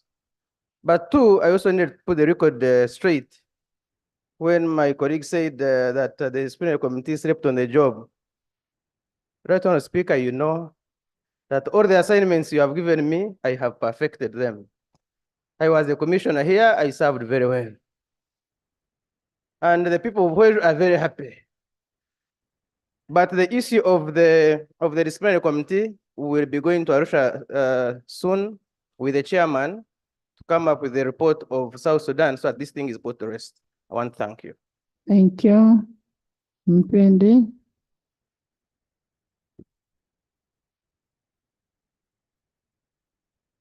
Thank you, Right Honorable Speaker. Right Honorable Speaker, you also raise support the motion and congratulate Uganda for the successful bid. Right Honorable Speaker, I am hearing people praising the 2.5 billion as being enough for a successful organization of this event. But I want to put it on record that if this parliament can, they should raise this money, because organizing an event, it requires a lot of money. That Honorable Speaker, you also want to join those who are talking of advertising this event. So you're saying the 2.5 is not enough? In my view, it is not enough. Because we get this event. Bomali, but this is what they have asked for. How do you give what has not been asked for? Speaker, we need to look at the Speak from the perspective of an accountant, somebody who knows figures. We need to look at the broader picture of advertising, Right Honorable Speaker. We get these chances, but these events are not advertised. I don't think in their budget they have captured the issue of advertising. Information. We are having this event. It may not come back soon, but we are not going to advertise. We are not advertising for AFCON. All these things advertise the country, and you know, Right Honorable Speaker, how much money we require to advertise this country. These opportunities come once, and they help us to advertise our country. So my thinking is that we also capture the other side of advertising the country. And that's why I'm saying the 2.5 billion is not enough, because it has no component of advertising. I thank you, Right Honorable Speaker. Mehdi. Thank you, Right Honorable Speaker and honorable members. Allow me also congratulate the sports fraternity and mainly the Rugby Union of Uganda and the ministry for having successfully acquired the rights and status to host the African Championship in the field of rugby. Rugby is a game that has been played in Uganda dominantly by Smack and Budo. I can hear Namiriango struggling here, the school, Namiriango, Mengeses, etc. Of course, it's been a game that has been associated with a lot of versatility from players. And I agree, we have to do a lot in promotion of these games. But I would like to also re-echo the point of the Honorable Mpindi Bumali. From the background that we are going to host the 2027 Africa Cup of Nations, it would be very, very much important that we use this to attract the best out of Uganda as being one, good hosts, but also the kindness of the people of Uganda. But what do we have to do? Let's work upon our infrastructure immediately. Because if we are going to sell, because most of the countries that are going to participate in rugby are the same countries that are going to participate in the AFCON. So if you have Egypt, you have Morocco, you have these other countries qualifying, and they are going through these potholes, definitely they will send back a different message. So, Honorable Minister, first of all, we thank the Speaker and this Parliament, and we thank you as well. And the UPDF, because you own that seriously, not to touch this thing. So I humbly request. Which is Which is okay. So that button is dangerous now. So, Right Honorable Speaker, I would like to implore my colleagues that let's use this as an opportunity to call upon Parliament, call upon leaders, rally our countrymen, to tell them that, look here, we have an event. This is what we can do. Let's fly the flags, let's fly our national jerseys, the club jerseys of the Cobs, the Heathens, whatever MTN Heathens, whatever the clubs are, so that we show the country that, yes, we have an event, our national team has been performing very well, and let's go and cheer them. But if I may ask, how many of you even know the actual date that these events are going to be held? Honorable Minister, can you clarify on the date and give us an example of the starting, whether it's the starting team of rugby? Name them. No, you name for us 7 players that you know. No, I'm honest. Honorable Minister, name for us 7 rugby players that you know. I think Linos wants to name for. Linos knows them. Linos knows them. It is, yes, you name them. Name them. So since the Honorable Minister cannot name 7 rugby players, I know he can name the football players, but he can't name rugby players because I play with the, okay, the name of the coach. Jonah.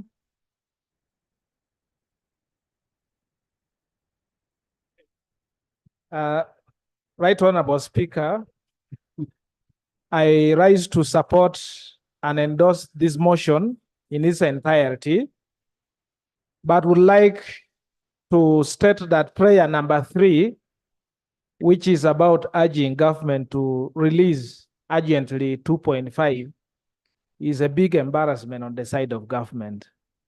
That Parliament is deliberating on a motion to ask government to provide 2.5 billion to the Uganda Rugby Union shows a bit of laxity on the side of government. The first 2 prayers are okay, but this should go back to the minister responsible for sports, that in future such requests should not even come here. It's something that can be handled outside Parliament. I have a feeling that by the time such a motion is moved, it means that there was lack of goodwill on the side of government to facilitate this team. Secondly, I would like the mover of the motion and the minister to clarify when he makes the 3rd prayer, of 2.546 billion. The heading of the motion talks about two editions, the 2024 and 2025. So are we going to come back in 2025 with the same motion urging government to again provide that amount of money for that edition? If that is not the case, then an amendment should be proposed to prayer number 3, so that the amount of money that is required for both editions are actually captured, so that we don't return to where we are. I would also like to draw the attention of the government to the flooding around the bypass ending around Nambole. The venue for this tournament will be Nambole, but every time it rains, the whole of that roundabout connecting the bypass is submerged. It will be extremely embarrassing that that problem is not solved. So I would invite the people responsible to ensure that that drainage is worked upon, so that we are not embarrassed when the visitors come. If it would be allowed, there would be a 4th amendment that Parliament urges government to invest in a phased manner more funds in the rugby sector to enable the country leverage on the benefits that will come with it. I thank you, Madam Speaker. Thank you. Just for information, this bid was won in February 2024. So it shouldn't be a laxity of government because it has just been won. It's not something that was won some time back. Linus Abed, then the engineer. Thank you, Right Honorable Speaker. I rise to support the motion and to also congratulate our rugby union for excelling on international duties. But we've always talked about sports when teams go out there and perform well. But eventually after, we forget about talking or mentioning sports in the House. So I request members to interest themselves into loving sports, because sports brings a lot of tourists to the country. Sports also promotes our country to the outside world. So let's not commend them when they've won something. We should always talk about sports, promote sports, go to our constituencies, mention rugby. Like my sister from Hoima says, in Hoima there's nothing like rugby, but there are different kind of sports that we can promote and help our children excel. Thank you. Thank you. Dan, that's the goalkeeper. Thank you, Right Honorable Speaker. I want to add my voice in congratulating the government and the Republic of Uganda on this wonderful achievement. But Right Honorable Speaker, there are some undertakings that we need to do as a country in order to leverage from these opportunities. We have had NAM, we have had the G77, and very many, those are very many opportunities. But recently, about 2 years ago, the African Union started on a program, African Air Transport Market. This is supposed to facilitate connectivity on the African continent. Today, 37 countries have signed. 22 have even signed instruments of implementation. Uganda has not signed that agreement. We have these many opportunities, but how are people going to come back to visit this country and tourism, to do trade, when we don't facilitate, when we don't do what we are supposed to do? Recently, Right Honorable Speaker, you sent us to Zambia. It took us the whole day to travel back. The whole day, or more than 12 hours. You are flying from Lusaka to Entebbe. And the government cannot sign, and we are talking about Pan-Africanism. Right Honorable Speaker, I want through you that the Minister of Transport and Works should come to this Parliament and give reason why Uganda has failed to sign on this very important instrument that is going to facilitate trade and connectivity. Thank you. You're not going to start, you come running when the session has been, we start at 10. You're my friend, Shadow, you're my friend, but today I'm not allowing you to speak because I have been sitting here from 10. For you, you only wait for that small particular time when your issue is coming up. And I don't know whether voters have sent you people just to come for a minute you take off. What about us who sit here for the whole day? We've been here the whole day. Fufa. Right Honorable Speaker, I join colleagues to congratulate the government of the Republic of Uganda and the Rugby Union for winning this bid. And I would also like to say that these particular events that we are hosting are an opportunity for our country to bring in visitors to this country. Therefore, we should treat them as country Uganda hosting people coming to this country. I therefore implore the Ministry of Tourism to take an interest in these matters, but we look to be shooting in a different direction as sports people, and the Ministry of Tourism completely not bothered of what is going on, yet we are bringing tourists. When they capture the figures of the visitors through the airport, the residents into the hotels, they include people who have come here for sports, and these figures are included in the reports of tourism. Secondly, I'm a bit worried with the figures that have been raised 2.5 billion by the Rugby Union to be hosting Africa, 8 countries of a competition to that level. If really indeed, probably they could have included the detail of the competition, but not the entire cost of hosting. I also like to implore the Ministry of Finance that these decisions are taken. Incidentally, sport is done on a calendar that we do not have control over. These funds should be released on time so that there is enough time to plan. But when these funds are not released on time, and then you get into a competition and then we start running around, it becomes very difficult to plan for the success. I want to conclude by thanking the House, dear colleagues, for supporting sports. I'm really excited that today we are discussing rugby. For all this time, we have been discussing football all the time. But today we have discussed rugby. There are very many other sports disciplines. Colleagues, thank you so much for supporting the sports subsector and supporting the young people. I also want to conclude by thanking you, Right Honorable Speaker, for being a converted sports enthusiast of this country. If it had not been you, probably would have not been accorded this time to be discussing rugby, a sport that comes from a school that made me. Somebody was talking about schools. I did my high school in Namiryango, a school which is known for the sport of rugby. Thank you so much, Right Honorable Speaker. Thank you so much. Honorable members, in the public gallery, we have students of Bugema University in Mbale. Please stand up. You're most welcome.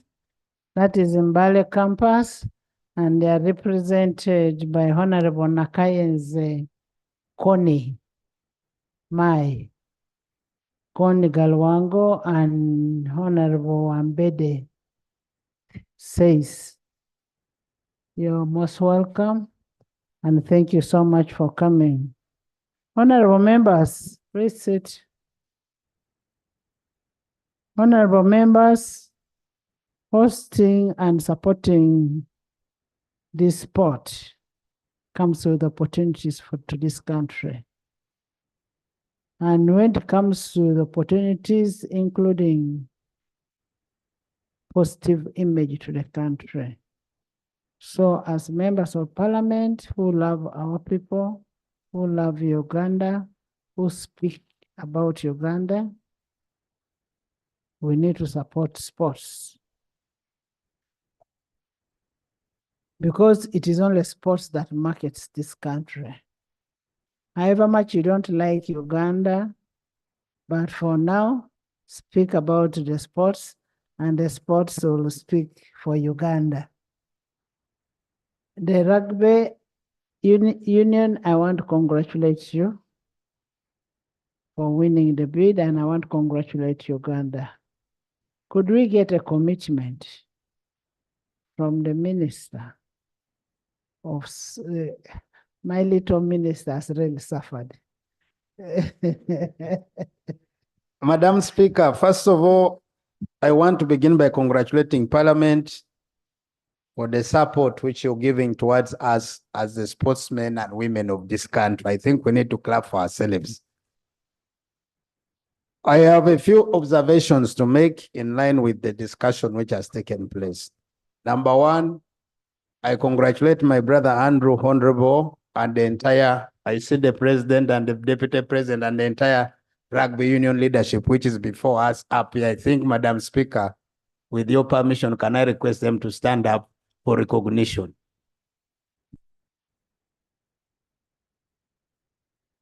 Madam Speaker, I have, ever since I joined the ministry, worked closely with the Uganda Rugby Union. Sit down.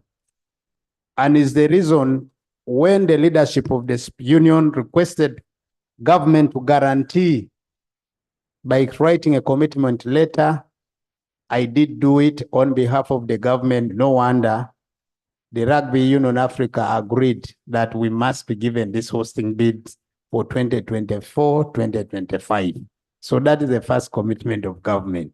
Number two, when the renovation of Nambole was taking place, initially, it was athletics, football, and other sports. Rugby was not included, and they are aware they can speak for themselves. When I came in, I implored and requested both the consultant and the contractor to include all the measurements of the renovation of that field, to particularly take into account of the rugby sport. And I think, Madam Speaker, I had a request for a club, but for this one, Parliament can also be clapped for taking this initiative for purposes of this sport. Madam Speaker, like it happens, this sport has sold the country as if I want to talk about rugby. If there's any federation or any sport which has sold Uganda most, is the rugby sevens, because they fly the entire world. Like you must have heard of one of our colleagues, they have a competition in Hong Kong, Monaco, Australia, Sydney, name them, Uruguay, name them, Dubai, or everywhere. So I want to thank Honorable Andrew and the leadership, and that comes with a cost. And I also want to thank the private sector, specifically some of the companies which have invested in supporting sports in this country. And is the reason. Alan is here saying they are not for Sekafa only. No, that one I want. Sekafa, first of all, I want to tell you, my school is the best in Piazza. So, Madam Speaker, Honorable Minister first confirm, is it the best in volleyball? I confirm, Right Honorable Speaker, that you are the defending champions of the Federation of East Africa. For Uganda. For Uganda. And most college is the best in football. In football. And Madam Speaker, you're heading, the team is going to represent Uganda in Serbia. So that is for, by the way. You see, Alan has been away for some time, so he has forgotten. Madam Speaker, the following are my requests to the House. Number one, we are talking about 2.5 billion for Rugby Union next financial year. I want to request that you support me with that budget in the budget which is coming. I have no problem. Madam Speaker, I have also got a request from the Uganda Golf Union, because when we talk about the sports, these are the ones which bring big players into the country with big money, which are able to be viewed across the country. I have marathon.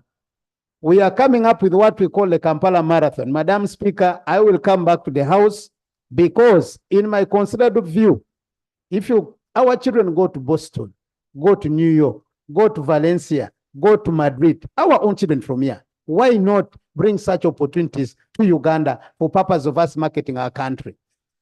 Now, I want to request as a conclusion. Honorable Minister, one thing that we need to confirm from you, that amount of money is in the ministry's budget estimates, not a reallocation by Parliament. Because when we make the reallocation by Parliament, you are the same team that go back to Cabinet and say, Parliament reallocated our money. Put it in your budget estimates and we'll give it to you in your ministry, not reallocation. Right Honorable Speaker, the Honorable Ministers talked about the Kampala Marathon. And we really welcome that as leaders from Kampala, the capital city of this country, because we've had marathons in different cities. It's one of the things that is so attractive. So please, let's work together on this so that we promote our capital city and put it on the world map. I know Honorable more and more consultations from our head, athletics. So thank you on that. Can you conclude, Honorable Minister? Thank you very much, Madam Speaker. Madam Speaker, of course, on the sad note, like one of the colleagues had mentioned here, we get what they call ceilings. Now already I am less about 4 billion of the 48 which I've been having, because this ceiling came from where? From finance. And now when I get to the less 4 billion, this one entirely goes to the subventions. What are the subventions? This is the money which directly I send to the respective federations to support sports in terms of sports development in the country. And that's what brings me to the House. That again, I will appeal to you. For purposes of supporting this specific activity we are talking about, that we will work together to ensure that the 2.5 billion they have requested for is incorporated in the next year's budget of the National Council of Sports. Last but not least is on facilities. Friends, we shouldn't just talk if we don't all get together to provide money for infrastructure development. Our message and my message, and for all of us, that if we have talent, our challenge has been investing in sports infrastructure. I call upon us every year to look at how much do we put into sports development, infrastructure development. For instance, the budget for council for infrastructure development is 1.5 billion. What miracle can 1.5 do? The power to appropriate vests with you. So mine is to call upon you. We have the talent. Can we invest more in terms of supporting sports? The power to appropriate is in us, but the power to decide on what comes for appropriation is from the ministries. So bring it from your ministry and we'll do appropriation. We cannot be the ones to cook for you and serve at the same time. Madam Speaker, most obliged. I thank you all, and I want to congratulate the Rugby Union for the support and the motion which my brother Andrew Joke, Honorable, has moved in this House. I thank you, Right Honorable Speaker. Thank you. Thank you so much, Honorable Andrew. Thank you, everyone. Honorable Minister of Infrastructure, of Lands, of Roads. Yesterday we went and visited Nambole. But there's a road that needs small part that needs to be worked on. I would request if you could get time. If you could get time, you could go there with the Minister of Sports and see how best you can work on it. Madam Speaker, this road is from Yogerere, which comes towards down Jokers, and it comes back to Chireka. It's a road which I really want to implore, that ring road that we must, as for purpose of AFCON, include it as a project for us to work on that road. From Biogerere Its plans are behind the I stadium. have said go and visit the road. That is one. Honorable Minister of Still Roads. Minister of Roads.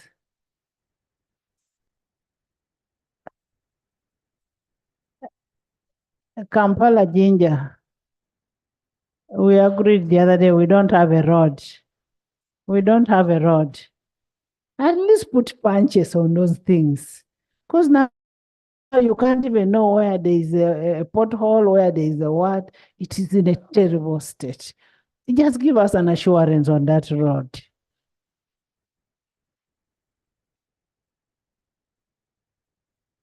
Right, Honorable Speaker, thank you very much. Right, Honorable Speaker, we have a contractor right now who is on that road.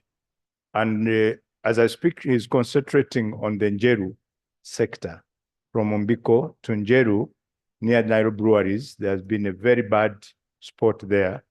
He's concentrating there, but definitely once that is done, he'll come back because he's on that road full time, all the way from Mukono up to the end. The only challenge, of course, which I told you earlier on, is me not paying them, me not paying the contractor. No, but we need that road. Because that's, I even sent my concerns to my chairman of the infrastructure committee. No, we need that road to be worked on. Yeah. We need that road. But there is a contract on that road. Okay. But we need to see results as soon as possible. Because we cannot afford moving on a road which is really terrible like that. Thank you so much.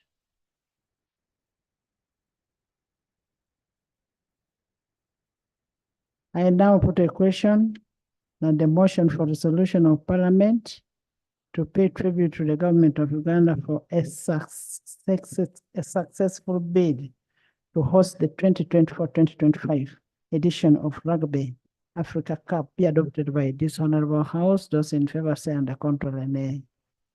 The ayes have it. Thank you. Congratulations. Item 5, Bill's second reading, the Karamoja Development Agency Repeal Bill 2024.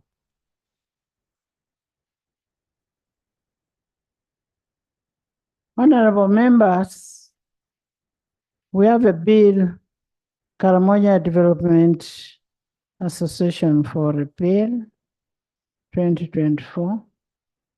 But I've also got information that all the ministers of Karamoja are new.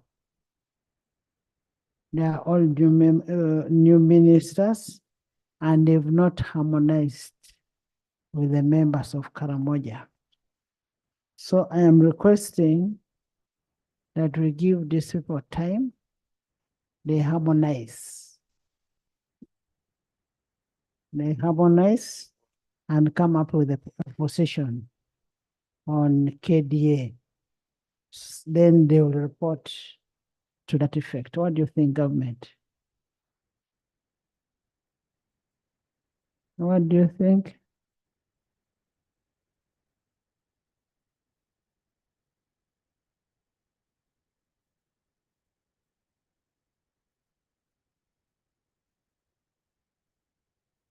Right, Honorable Speaker, we would have no objection because in the mini reshuffle, all the two ministers superintending over Karamoja were dropped, and we have two brand new ministers. I pray in the circumstances you give them the opportunity to peruse through the bill and also have an understanding. But the bill is due for repeal of Karamoja Development Agency. Thank you. Thank you. Thank you so much. What are you standing for?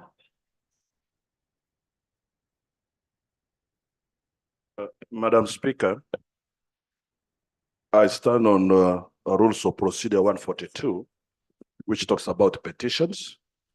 I recall that on the 20th of February, a petition relating to the repeal of the KDA Act was presented to your office. Honorable member, you want to discuss what we have said, that should be handled first. Yeah, but I thought referring to the rules of procedure, the petition has to be tabled and committed to a committee. That's basically, Madam Speaker, what I'm appealing for. I thank you. Is it, this is a government bill. Honorable Guang. Does this stop a petition? Madam Speaker, I want to implore my colleague to accept to the advice which you've given, because as you are aware, government has come with a position that this specific agency should be repealed. So for purposes of making our colleagues to understand, maybe they can better put a good justification for them, maybe to return the bill before cabinet. So I want to appeal to you, my brother, that I think this is a leeway that be part of the team which is going to look at to engage the two new ministers for purpose of us looking at the way forward as far as this is concerned. So I would like to implore you that let's work with us, senior elder and the chairman of Atekere clan, who is now a minister, and my sister. I thank you. And the members of Karamoja Parliamentary Group were invited in the committee. Not so, Chair? I am giving you a soft landing. You want to make it hard. Thank you. Achia. Honorable Achia, sit. Why are you people spoiling your own thing? Thank you, Right Honorable Speaker. Indeed, the honorable members and professionals from Karamoja sub-region appeared, and therefore their submissions are part of our report. Thank you. Thank you. Honorable members, the two ministers of Karamoja, go back and sit and agree on the position. You even said you want to meet a president over this. You said, I'm giving you time. Instead of appreciating the time being given, you just, Honorable members, in the public gallery, we have students of Chanje High School, Mpigi. You're most welcome. Please stand up and we see you. They are represented by Honorable Nambose Teddy and Honorable Kiaga Hilary Innocent Hilderman. You're most welcome. Thank you. Thank you so much for coming. Yes. Right Honorable Speaker, I would like to weigh in on the matter raised by the honorable colleague from Karamoja. As I heard, a petition was presented to you, and under our rules, you have the discretion to refer the petition to the line minister or to the committee. But the petition has to be received formally as business, as part of business of this house.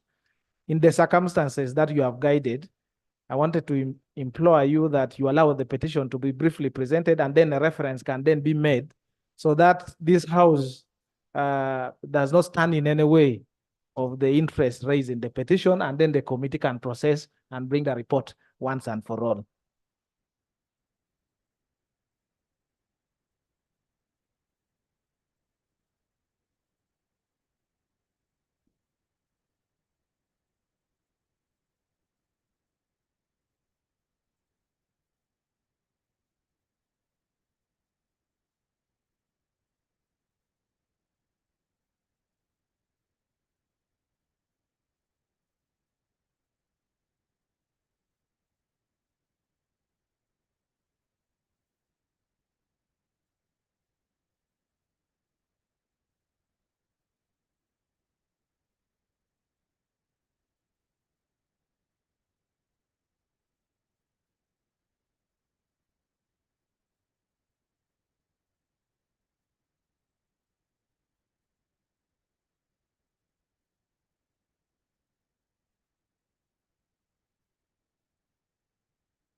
Madam Speaker, and honorable colleagues, with due respect to my chair of Presidential Affairs, it is true, Madam Speaker, that we appeared before the Committee on Presidential Affairs as Karamoja Parliamentary Group, and other witnesses also appeared.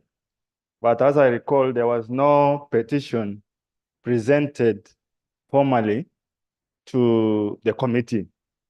No, they are saying the petition, he says the petition was presented to me. Yeah, the matter before us now, I think that, Madam Speaker, I think that harmonizing, since you have given us this window of harmonization, we'll come back to you to handle that. Thank you. By the way, there was no petition. They came to talk to me as Ataker. They came and talked to me as Ataker, and we are good. So there was no petition. Honorable members in the public gallery this afternoon, we have students from Kinawa High School, from Kawempe District, represented by Honorable Sekrinya, Mohammed, and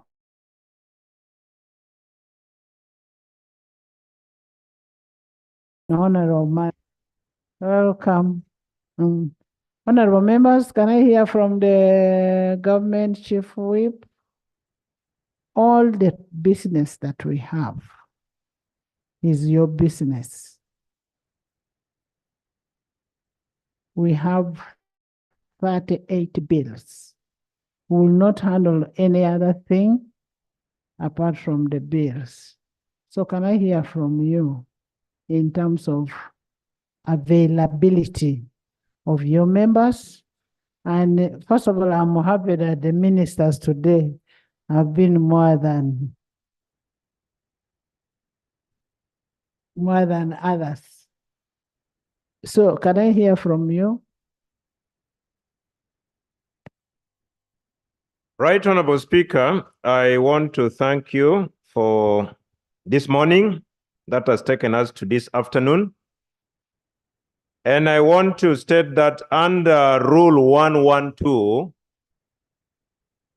every member of this House is enjoined to attend sittings of the House unless leave of absence has been granted to him or her by the Speaker. Secondly, under Rule 112, Sub-Rule 5, and it states, in exceptional cases, the whip of a political organization or a political party may inform the Speaker of a member's absence and the circumstances leading to such absence. As Government Chief Whip and the chairperson of the National Resistance Movement Parliamentary Caucus, I have not received any notification from any member of the National Resistance Movement, and therefore I expect all members subscribing to the National Resistance Movement to be personally attending to all businesses of the House.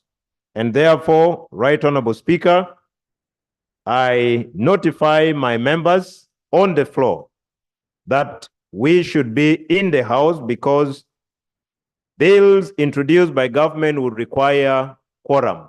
And I pray that the whip on the other side should equally be compelled to do the same because I can see so many blank spaces. I beg to submit. Thank you so much. Based on that, government chief whip, I expect all your members on the floor tomorrow, in the House tomorrow at 10 a.m. And I'll want to see a list of your members and this side of those who have attended. Honorable Justin says she will come even at 8.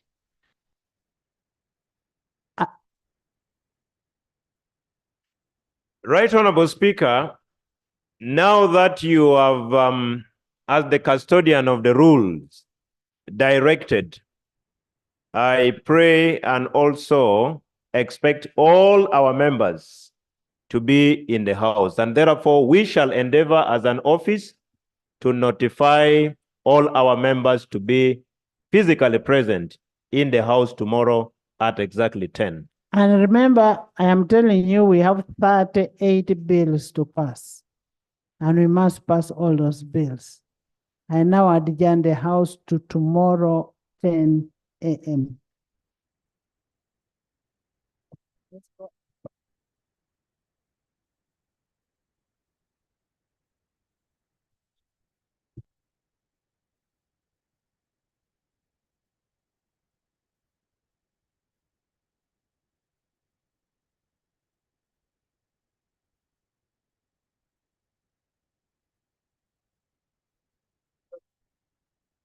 That's it.